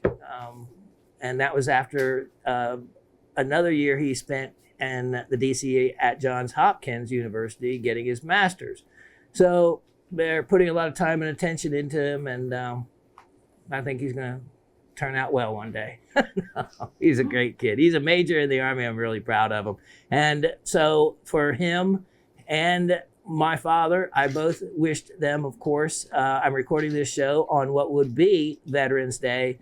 So to them, and I know this will be late to the rest of you veterans and the families out there, but nonetheless, it certainly still goes with needing to say and give a heartfelt thanks to all the veterans out there and their families for the sacrifices they've made and for the freedoms that we have, because they chose to defend our country. And as a volunteer Army that we have, my son freely and willingly always wanted to join from the first time he could speak. That's what he wanted to do. He certainly followed that path well. And I'm proud of my father coming back safely, and my son having spent 10 months on the front lines, and my father as well saw many years as a Russian language trained operative for the U.S. government in the service of our nation. Proud of them both. In between fell this long-haired hippie that loved rocks, and that's I kind of fell between the cracks of war and didn't get the calling, but I sure did for the love of rocks and minerals. And call me a nerd, I don't care. This specimen, a Pagoda Calcite, and the whole history of my family's war affairs in between. You get also these neat little black inclusions. And the one thing with me, when you get a specimen, to the most of my knowledge and the time I have to be able to tell, I will give you and name all the other minerals involved that are pertinent. And, on this, I'm sure there's quartz. I don't list things like that and whatnot. You can see the Pagoda Calcite. Then you can see those incredible little inclusions, but they're important. They're visible. I would wonder what they are. They're Marcocites. Marcosite, yes, Marcosite is another polymorph of hematite. In other words, it is another iron oxide belonging to that clan, just forms in a different formation. Hence the word polymorph they give it. This with Marcocites and has the Pagoda Calcites and Druzy Quartz. So this is what you're seeing. You're seeing the incredible Druzy Quartz. On top of that is Marcocite crystals, and on top of that, the Pagoda Calcite with that perfect triangular, incredible formation and termination to this piece from the well-known good old US of A, Reynolds County, Missouri, and incredible number of mines in that location, producing some really cool things. This, if you are a fluorescent collector, you're going to love it, because not only does it have a beautiful pinkish orange color to it, but it has fluorescent yellow calcite as well. So you have fluorescent yellow calcite and a pinkish orange fluorescent calcite too. Beautiful, beautiful piece for a fluorescent collector, and not a lot of money for everything that you get. $28 on that. And that is a discounted opportunity as well on that piece. Now, next, I have something for you that this is, since we're speaking about fluorescence, one of the truly outstanding fluorescent pieces. 1024121. 1024121. And I love, and so does Raven, saying the name of it. And what is this? You heard her. She does speak. Yep. That's probably the most you probably would have heard her speak on air in the 12 plus years she's been here. And for those of you that may have already heard her before and wondered if it is all in the same, it is. She works on Sam's show, and you'll hear her referenced on there. You often may hear her actually other name of as Kim, but to me she's the Raven. So you get, as part of the Rock family, to call her by her Rock family name, the Raven. But if you hear her referenced on one of our favorite shows between Mark and Sam, we love Sam's estate items. We love Mark's Australian items. So two of our favorite dealers and longtime friends we've known for a long, long time. So she works with Sam doing a show. And so if you've wondered if that is who you think it is, yes, it is. So now that I've said that, she won't talk on air there either. So, but you got to hear her say the name of this specimen, which is incredible, incredible piece. Now, Aween. And it is one of those U's with the two dots over it, and Miss Ursula would know how to pronounce that funny word, so I had to look it up though, and it is still pronounced a couple of different ways. One person with an English accent said Howen, but to me, and the way I've heard it pronounced as Aween or Halloween night. And Aween, this was named in honor of Awi, who was the father of crystallography. He made wooden models of the crystals that now those wooden models are worth a small fortune. At the time, it was kind of like a hobby that he did, but they were extremely intricate and very well defined, the wooden models of crystals. Could you imagine doing that and how that would look? I would love to see them. They're in a museum somewhere, and I'd like to see that. But anyway, he was also a Catholic priest and curator of the National Museum in Paris. So he certainly had the credentials for getting a mineral named after him. I haven't hit that point yet, but maybe some Shawnite one day. So anyway, as member of the Solite group, a lot of the Solite group will fluoresce, and this is one of them as well. Now, if you love fluorescence, this piece is overwhelming for fluorescence. Not only does the Aween have a fluorescence, but so does Mariolite. Mariolite has an incredible yellow fluorescence on this piece, and calcite is on this as well, fluorescing yellow. Mariolite, remember, as part of the Mariolite family, there is, I'm trying to think what you'd be familiar with, scapolite as well.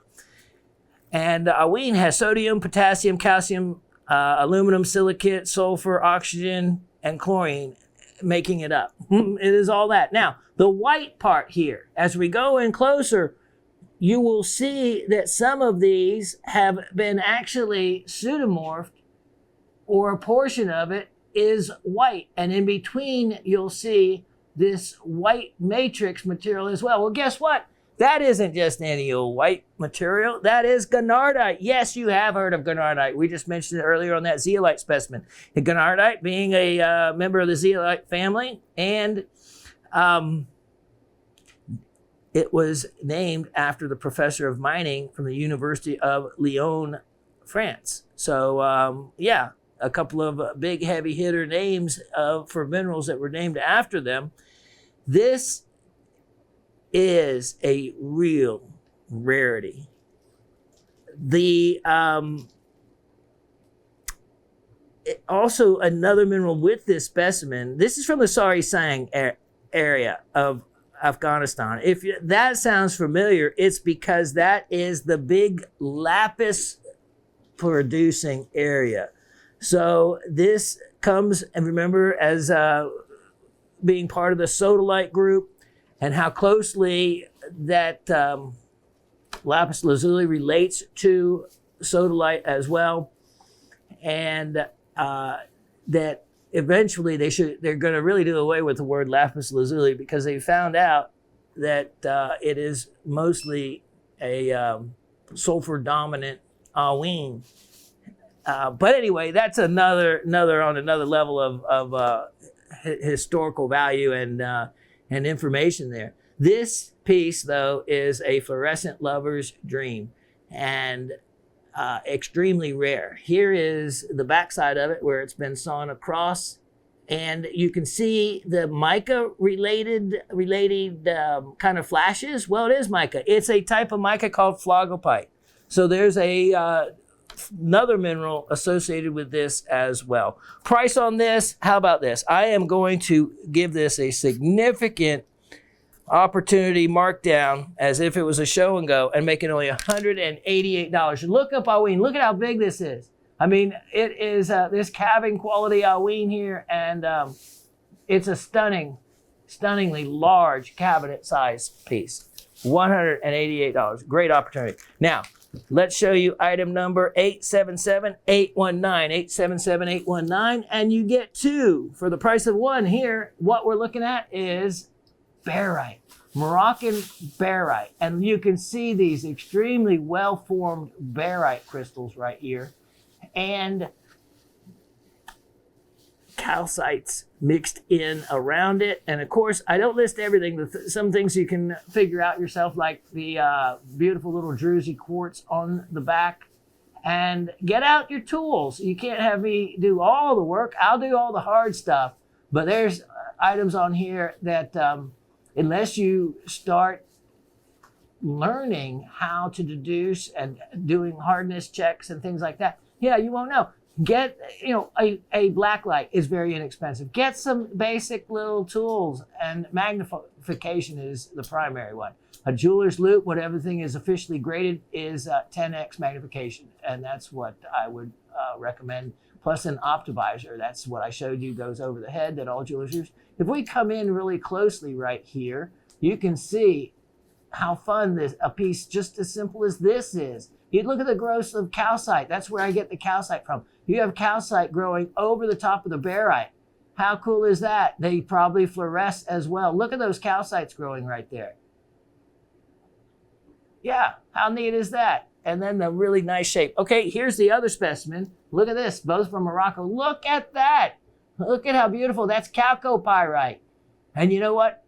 For the difference between pyrite and Calcopyrite, by just looking at it, is often difficult to tell. All I have to do is show it to the Raven. She can tell the difference between those two like nobody's business. And she'll just say, oh, that's, and I'll be sitting there 10 minutes figuring, looking at the crystal system out, and she just look and say, oh, that's such and such. And she'll be right every time. So, yeah, she's got the eye for them. Look at, so you have wonderful Calcopyrites back here. You have this other color and form of barite here as well on this piece. I love the combination, because, you know, Calcopyrite or pyrite just still looks like gold. And nothing like the look of gold against a background like this. Look at that. Look at all those other ones. Look at the banding here. Beautiful piece. Price for the two? For the two? How about this? We'll show and go it then, price-wise. $24. That will wake some of you up out there if you're late night drifting off to sleep watching this show. $24 on that. Now, I have something super outstanding that'll take a few minutes to talk about, but first, before we get to that, I want to make sure I allow enough time on that one. But before we get to it, let me show you item number 994721. 994721. And this is, look at this. This is, yep, one of the very desirable Kelly and family handmade knives. Initial right there, KJ. And his wife does the hafting. That's attaching the hand-knapped blade. And this is an incredible piece of gem material, basically. It's the state stone of Florida. It is agatized coral. Agatized coral. And look at the edge on that. That is sharp. If you didn't have a cryptocrystalline basis to this coral, there's no way you could create an edge like that or flint knap it like he's done. That can only be done with a non-crystalline agate or hard silica type material like a jasper or a chert or a flint, and or agatized coral. This is an entire gemstone blade. I better watch going down that, my finger down that. I have cut myself. There's a whole history to me cutting myself on the TV. Yep. Okay, look at this. Look at this banded carnelian. Beautiful, beautiful, true carnelian. You know, you could call it banded agate, but when it gets in this color, it's a carnelian agate. Natural color, hasn't been heated. This has been hand lapped. Actually, he made this blade himself. This handle himself. It's an incredible polish and incredible piece. This whole piece is, especially for the amount of money on this one, I actually don't have all the info here on it. So you know what? I am just going to make it at a price that I know it's probably never been less than. How about this? No idea. Nope. The Raven doesn't have any idea either. So let's make it only $118. $118, and I can't imagine all the work. I don't want to see that that price. That's an opportunity. That's an opportunity. That's all I can say about that.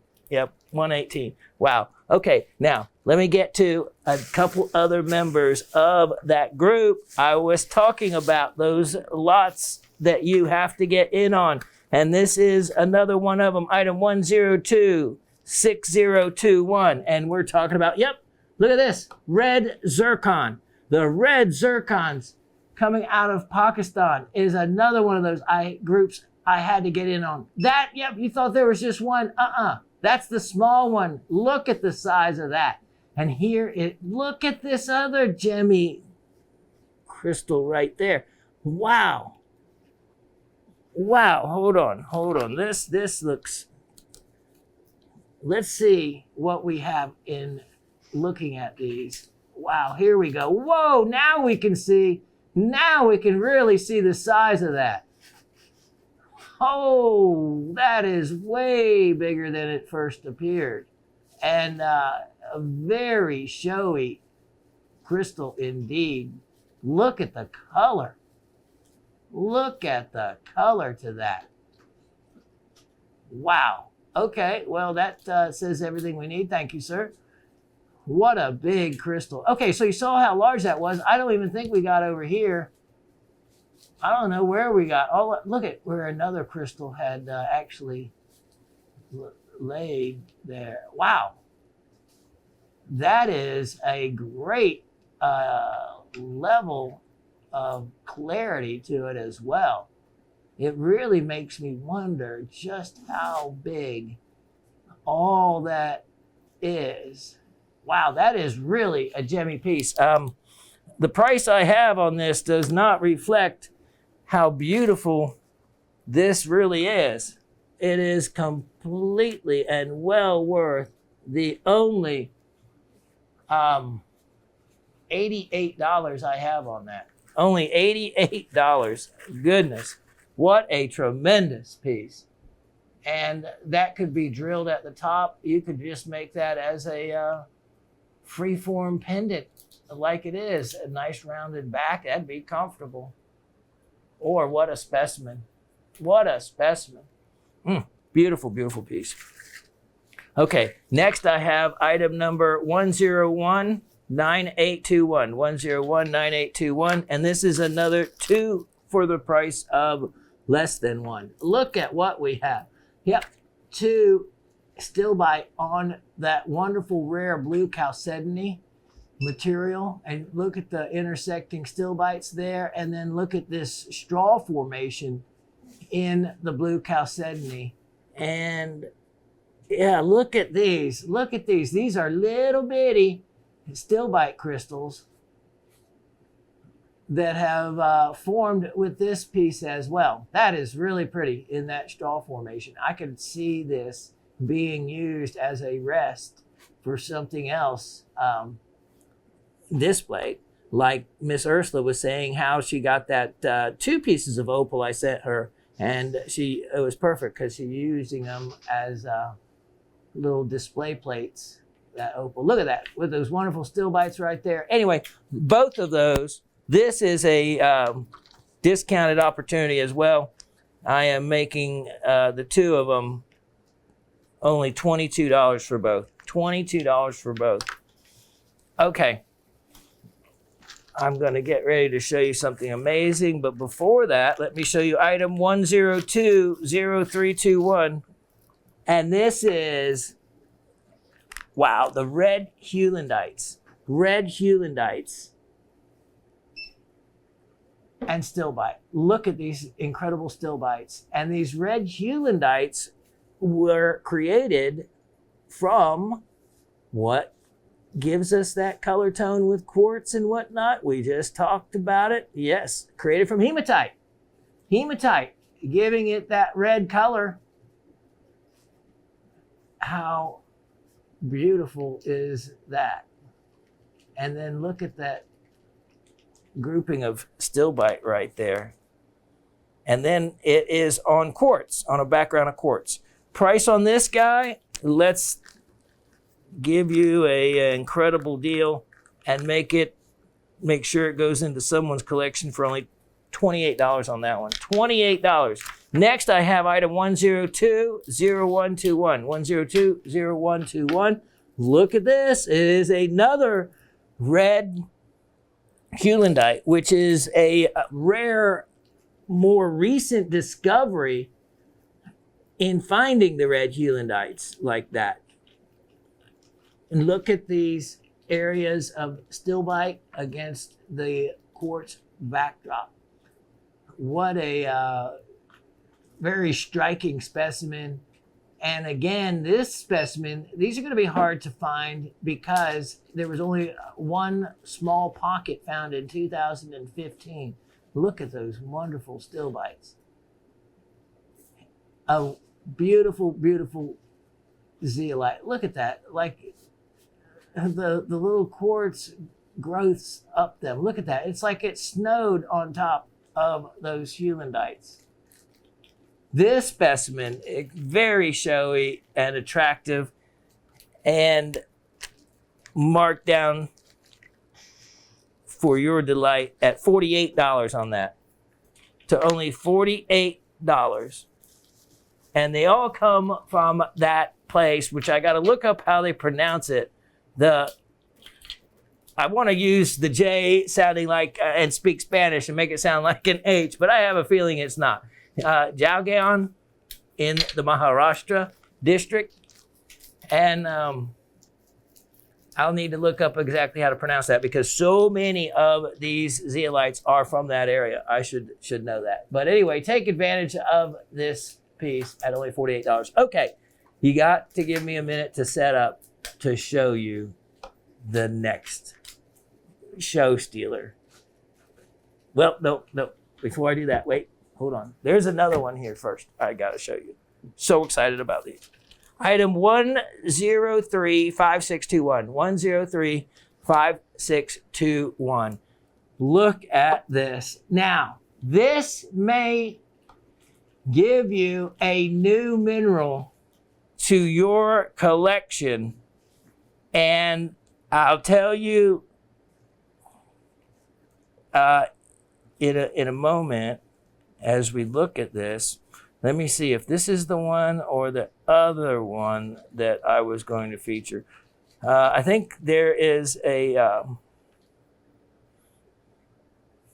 this one is beautiful and has a new mineral that you may not have. All right. As Dave has been giving you a tour around this piece, if you have noticed, for one thing, there is a glassy type of, look at that reflection over everything you see. It's like it was dipped in it. What it is the variety of gypsum known as selenite. Selenite, which you're of course familiar with. And selenite is a calcium sulfate. And you have seen all those, like the Nica mine in Mexico with the incredible, huge selenite crystals that are 50 feet long, 3 and 4 feet across. Well, that is what has coated these. You have a clear selenite coating. Now, what has occurred? There's so much geology going on. Let me point out an area. Let's go to right here. Okay, you see this brownish color material underneath this clear material. What started out as Calcopyrite, what happened was Calcopyrite, remember, is made up of copper and iron.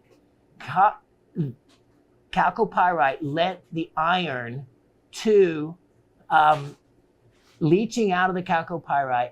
And you see the brown, that's the dolomite. The brownish red color is dolomite, but it is a type of dolomite that's called a ferric dolomite.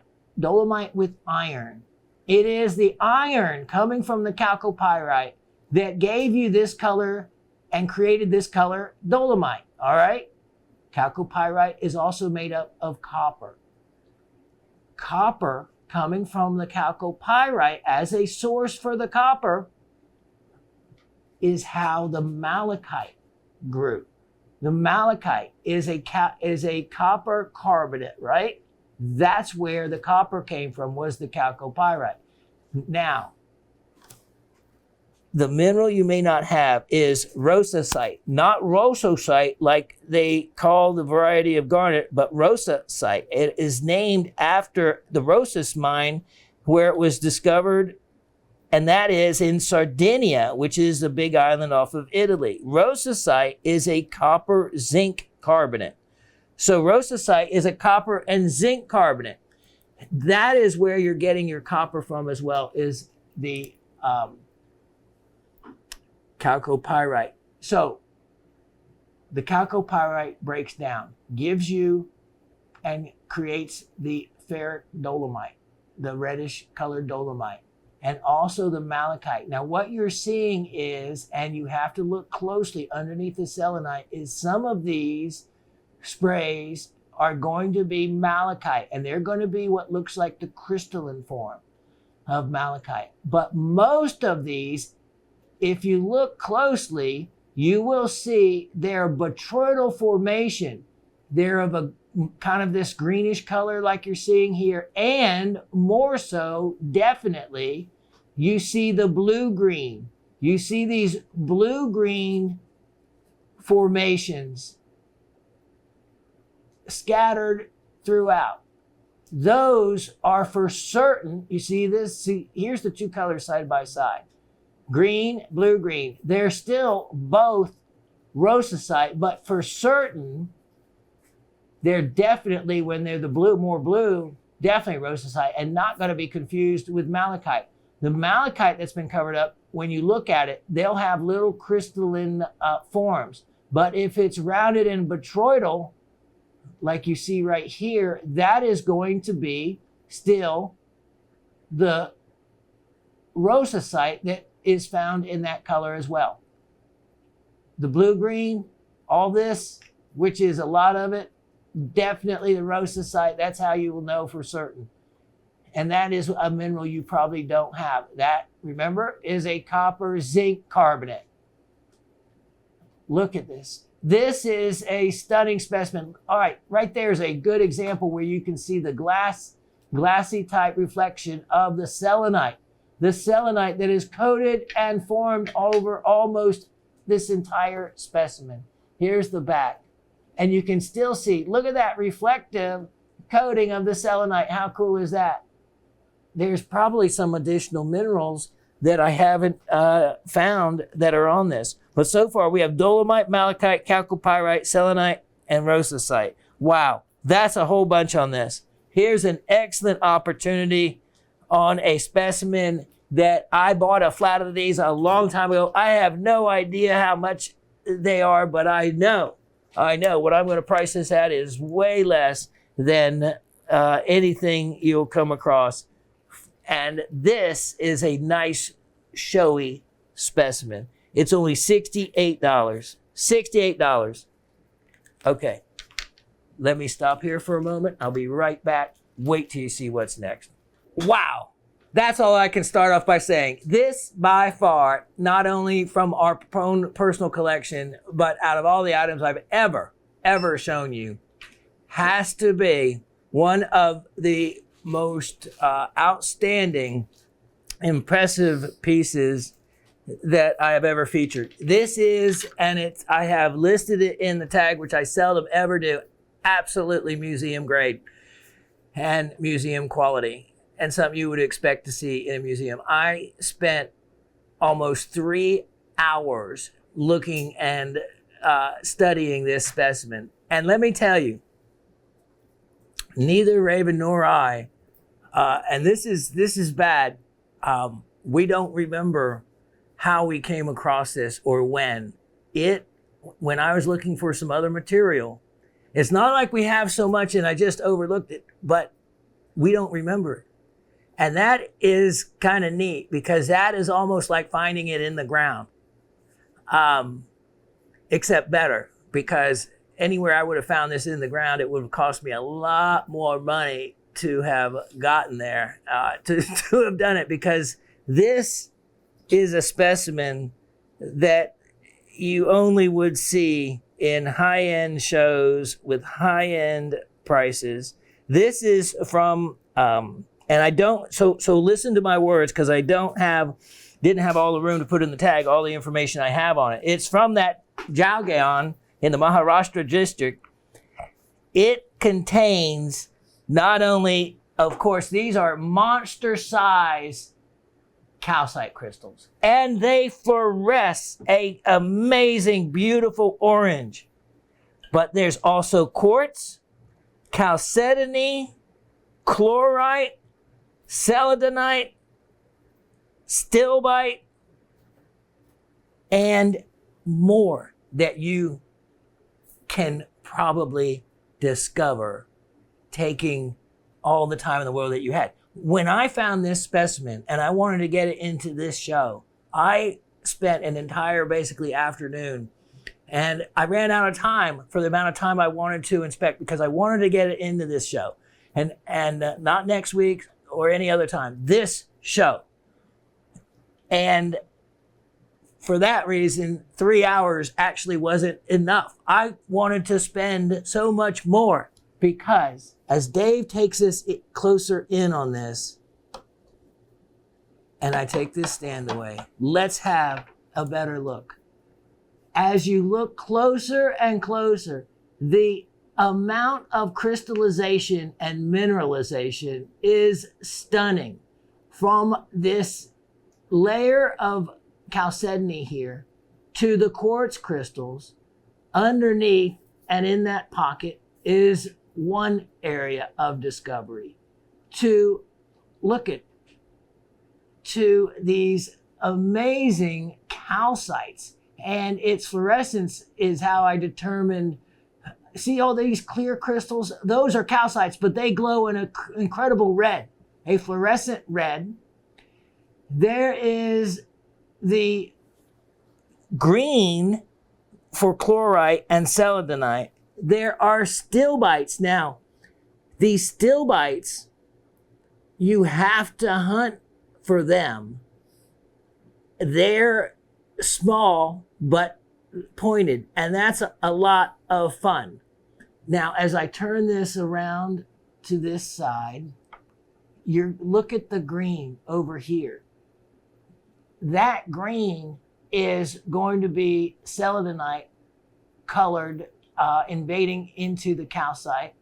Now I'm going to show you something, and just hang on to your chair. You see this purple? Just keep that in mind. Just keep in mind that you see purple chalcedony right there. All right, look at the layers here. And then this string of calcites coming up here. And in between, look at how well formed. Now on the surface of the calcites, there's a neat formation on the surface that probably did happen in the mineralization process. As we come in close on the surface, you can see what looks like an etched surface. Another hydrothermal solution probably came through and deposited other minerals while stripping away some of the calcites. Okay, as we come out from this and you see this side, okay, and you get to see the whole top of it as well, coming all the way up here. You can see how large this is. Raven said this side was her favorite. She loved this side. And why I say that is because there is another side to this piece, and it was my favorite. This is why this specimen is museum grade. Look at this. I am not kidding you.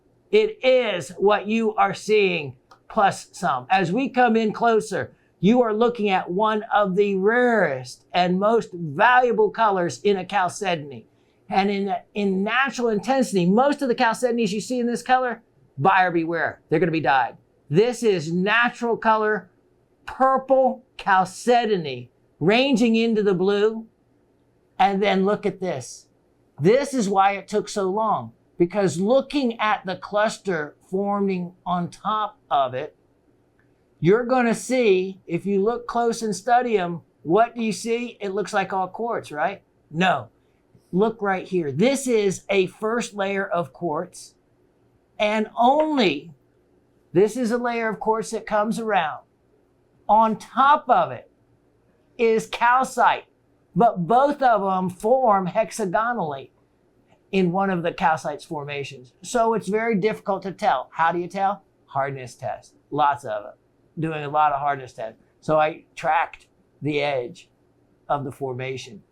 Look at also the whiter tips to this. These will fluoresce.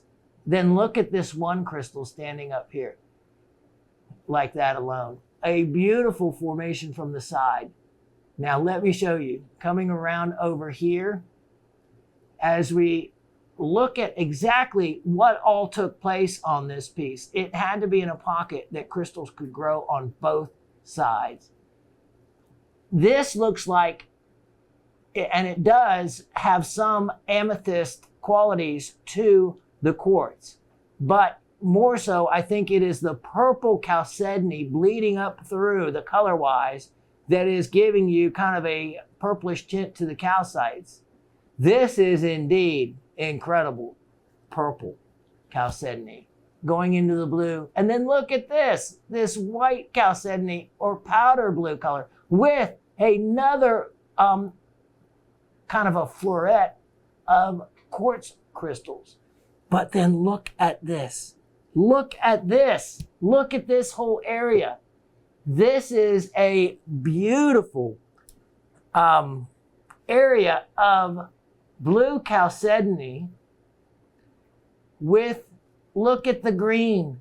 Look at those green little areas. And you're going to find that celadonite is creating some of that green. This is by way of aesthetics with the calcites forming up like that. This is some, look at the color mix. Look at the blue, the quartz, the purple, the calcite over the quartz, all crystallized for moving outwards. A huge size specimen and double-sided. I can see why Raven loved this side with that huge calcite. How can you just, on the other side it doesn't have it. This piece almost needs to be on a turntable that spins around. It has so much to show. And so, let's zoom right in here. Look at the green.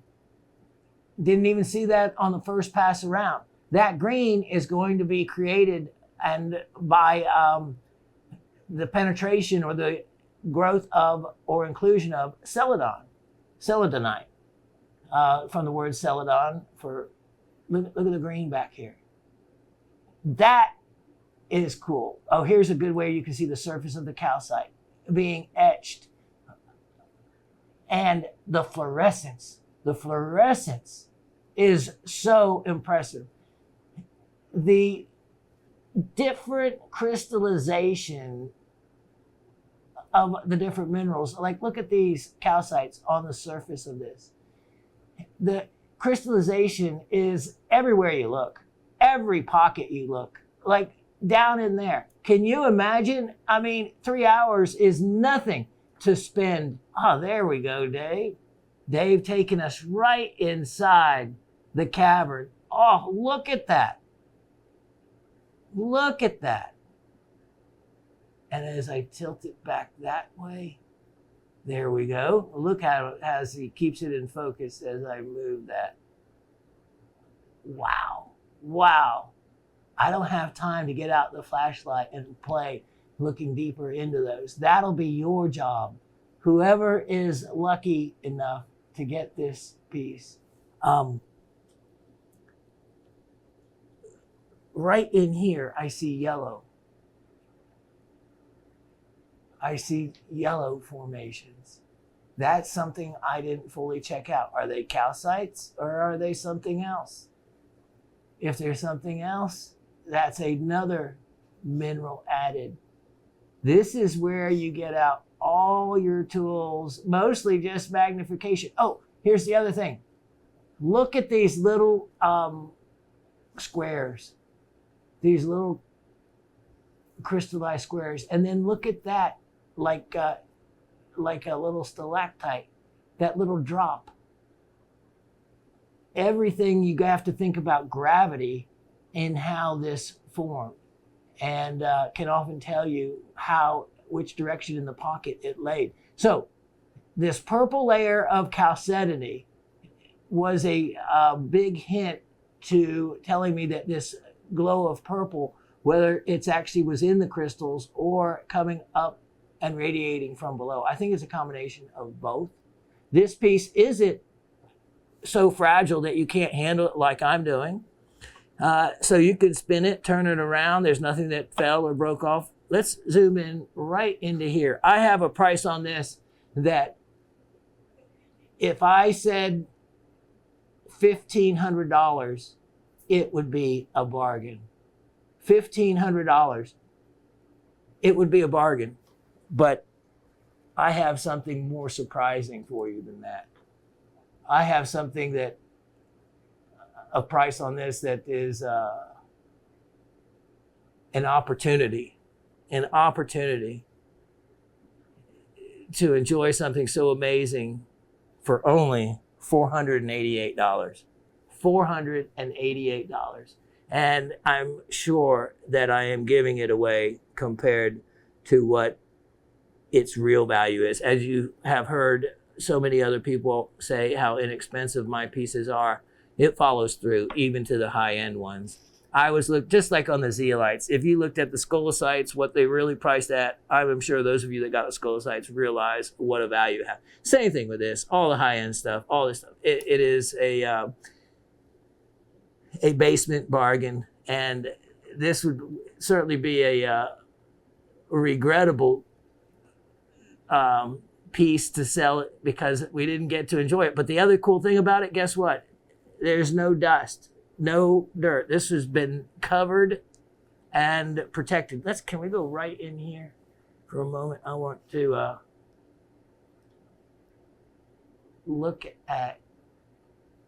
see if you look close, look at this other crystallization going on right here. Wow, there we go, Dave. What is going on with that? Look at them, that little formation. I mean, that's not bugs or ants or, eggs or something. No, that's a form of crystals, just as in on this other side right here.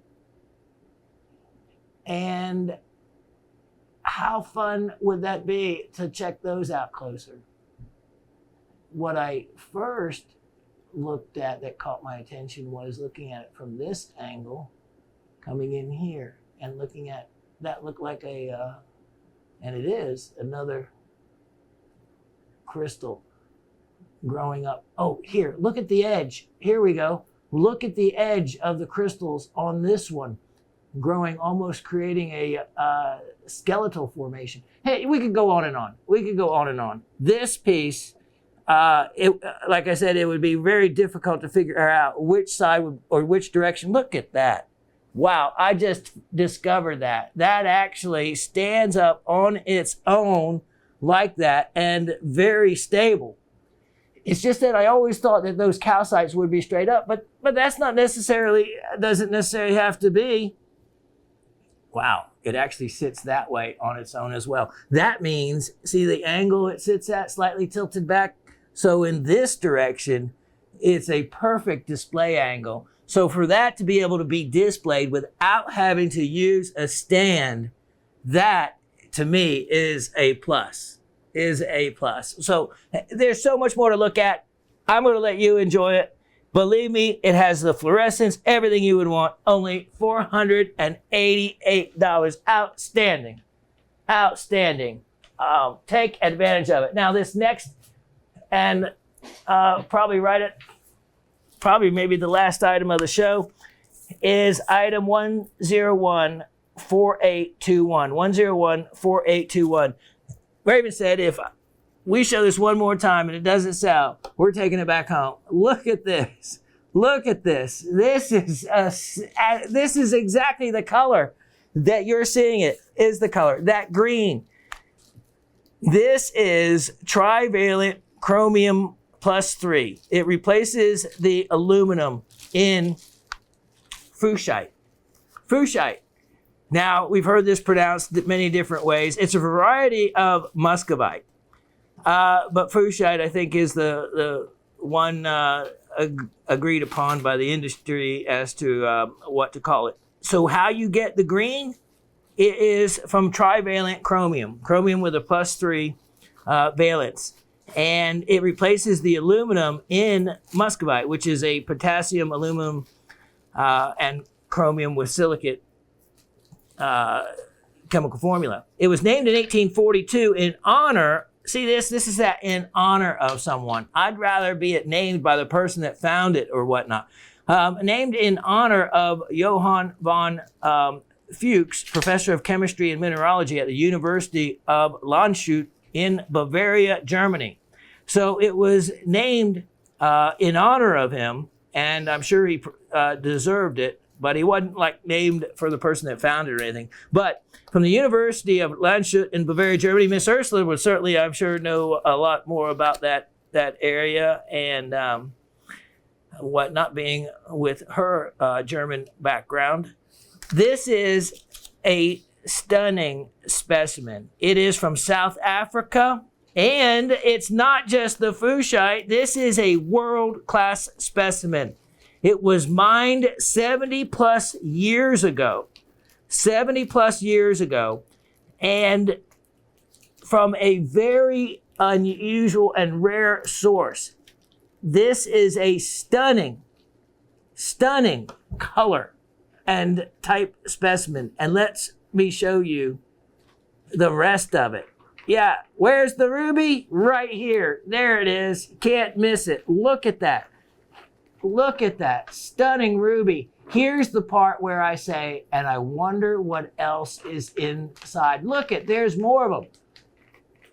This would be, take black light to it away. Remember, ruby's going to glow a bright red from the chromium presence in it. And you'll be able to find others without a doubt. And I wonder how many are within its thickness. Look at how thick this is. This is a thick piece of rock. Oh, look at, there's one there. This is huge. Look at that. There's another one right there. I don't even know if I've ever seen that one because it's kind of heavy to hold up. This is an extremely rare specimen because of, it was easy to figure out where it's from because fuchsite, this color with rubies, was easy to zero in on where it was from. An extremely rare source. Price on this, only $288. $288. That's a price I am not budging on. The value of it far exceeds it. It is a real rarity, especially for the type of mica that it is, and then with it containing ruby, South African ruby. I don't even have it on the ruby side. It doesn't matter. It's beautiful no matter which way you look at it. All right, that's all the time we have for you now. I am going to be right back with those trivia questions, so be ready, and we'll see you in a minute. Okay, so I just want to make sure I repeat that my thanks to all you veterans out there and family of veterans. I said it in the show. I want to make sure I say it at the end of the show because it's that important. I know you'll see this after Veterans Day, but I'm recording this show on Veterans Day. I made sure I reached out to my father and my son since both did their part. But again, for me, it was Rocks and Minerals is where I got my calling. And my mom wanted a priest out of the 4 boys she had and 2 girls. She was just hoping for one of the 4 boys to be priests, but that didn't happen. We were didn't go that route, and so anyway. But it's my mom's favorite time of year. She was certainly the person that encouraged and led me to get into the hobby of rocks and minerals and encouraged it. And my dad was the one that drove me 17 miles one way every Saturday out to St. Armand's Circle in Sarasota to literally sit. He would proofread his Russian translations that he did. That's how he raised us. So he did something while he waited while I took my stone cutting lessons. And I didn't take just basic stone cutting. After that, I took specialized cutting of opal. And after that, I took a specialized cutting of course from just one person who later, the other Shawn, that is the gem cutter here, actually took lessons decades later from the same person that taught me opal cutting at the age of, I guess, 13 or so. I took those lessons, started off at 11. So it was decades later. So it made me feel kind of old, but that's how talented that this person was that I learned from at such a young age. And then I took specialized cutting in for optical stones, cat's eyes and stars. And I say this because every Saturday my dad would drive and give up his time And so at 90 years old, and I was born on his birthday, we have a great connection, and I hope to see him over the holidays soon here. He doesn't live far away, but I also hope to get in the woods and try to get some of my health back and going. All right, that said, let's repeat and go over a couple of things with the new format. The show is found on YouTube now. Tell your friends, neighbors, everybody about it. gemshopping.com.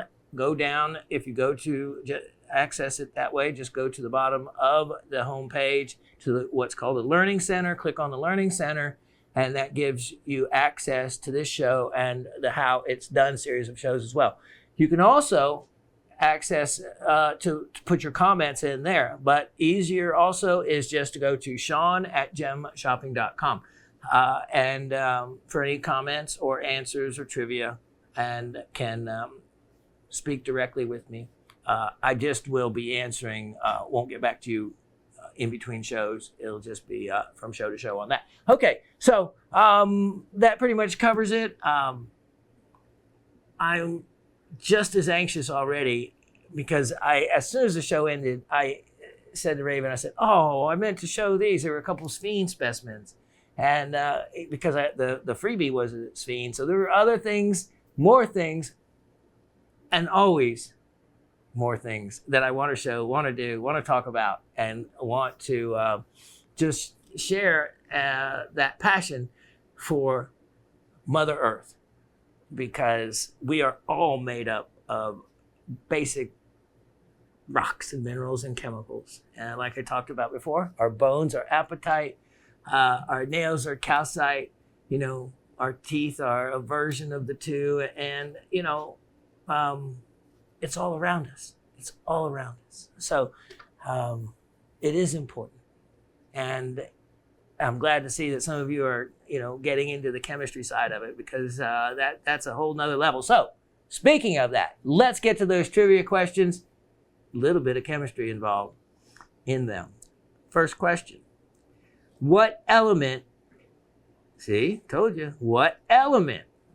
Now, this is not a mineral. This is where an element answer needs to be the answer. What element gives fuchsite its green color? Okay? What element gives fuchsite its green color? Now, for extra credit on that question, since we talked about the fuchsite specimen, of course, it has those amazing rubies in it also. What element gives ruby its red color? What element gives ruby its red color? We've talked about it before. We didn't talk about it today, but we've talked about it before. And that's what's important, is because that, I just don't want you to remember things 10 minutes after a show, 24 hours after a show, 2 days after a show. No, I want you to remember them for a long time, okay? Long time.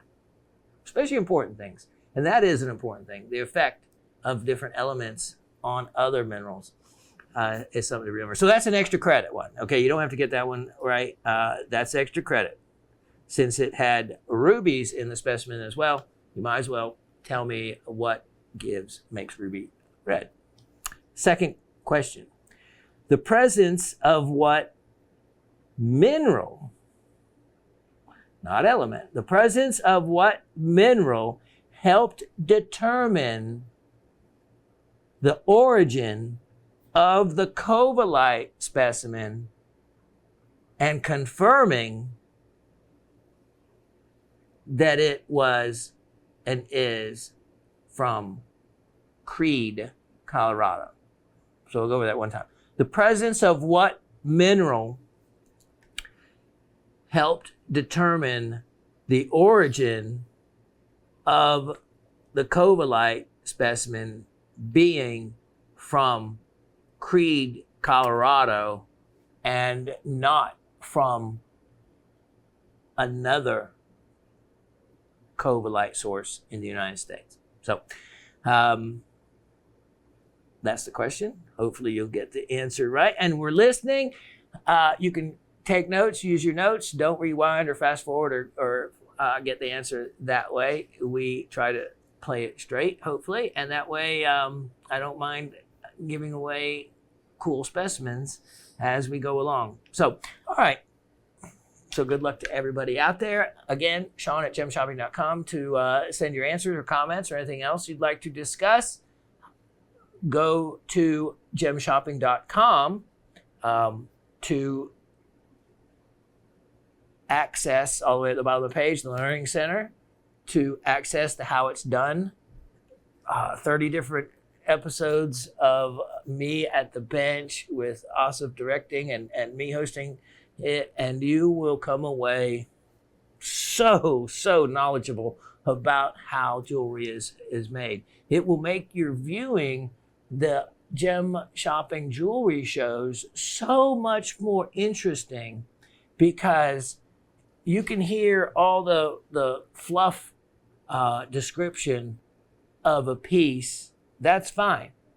But what you will know is how these pieces are made and were made, and with you putting your knowledge together from the two, you'll have a complete picture of just how it's done.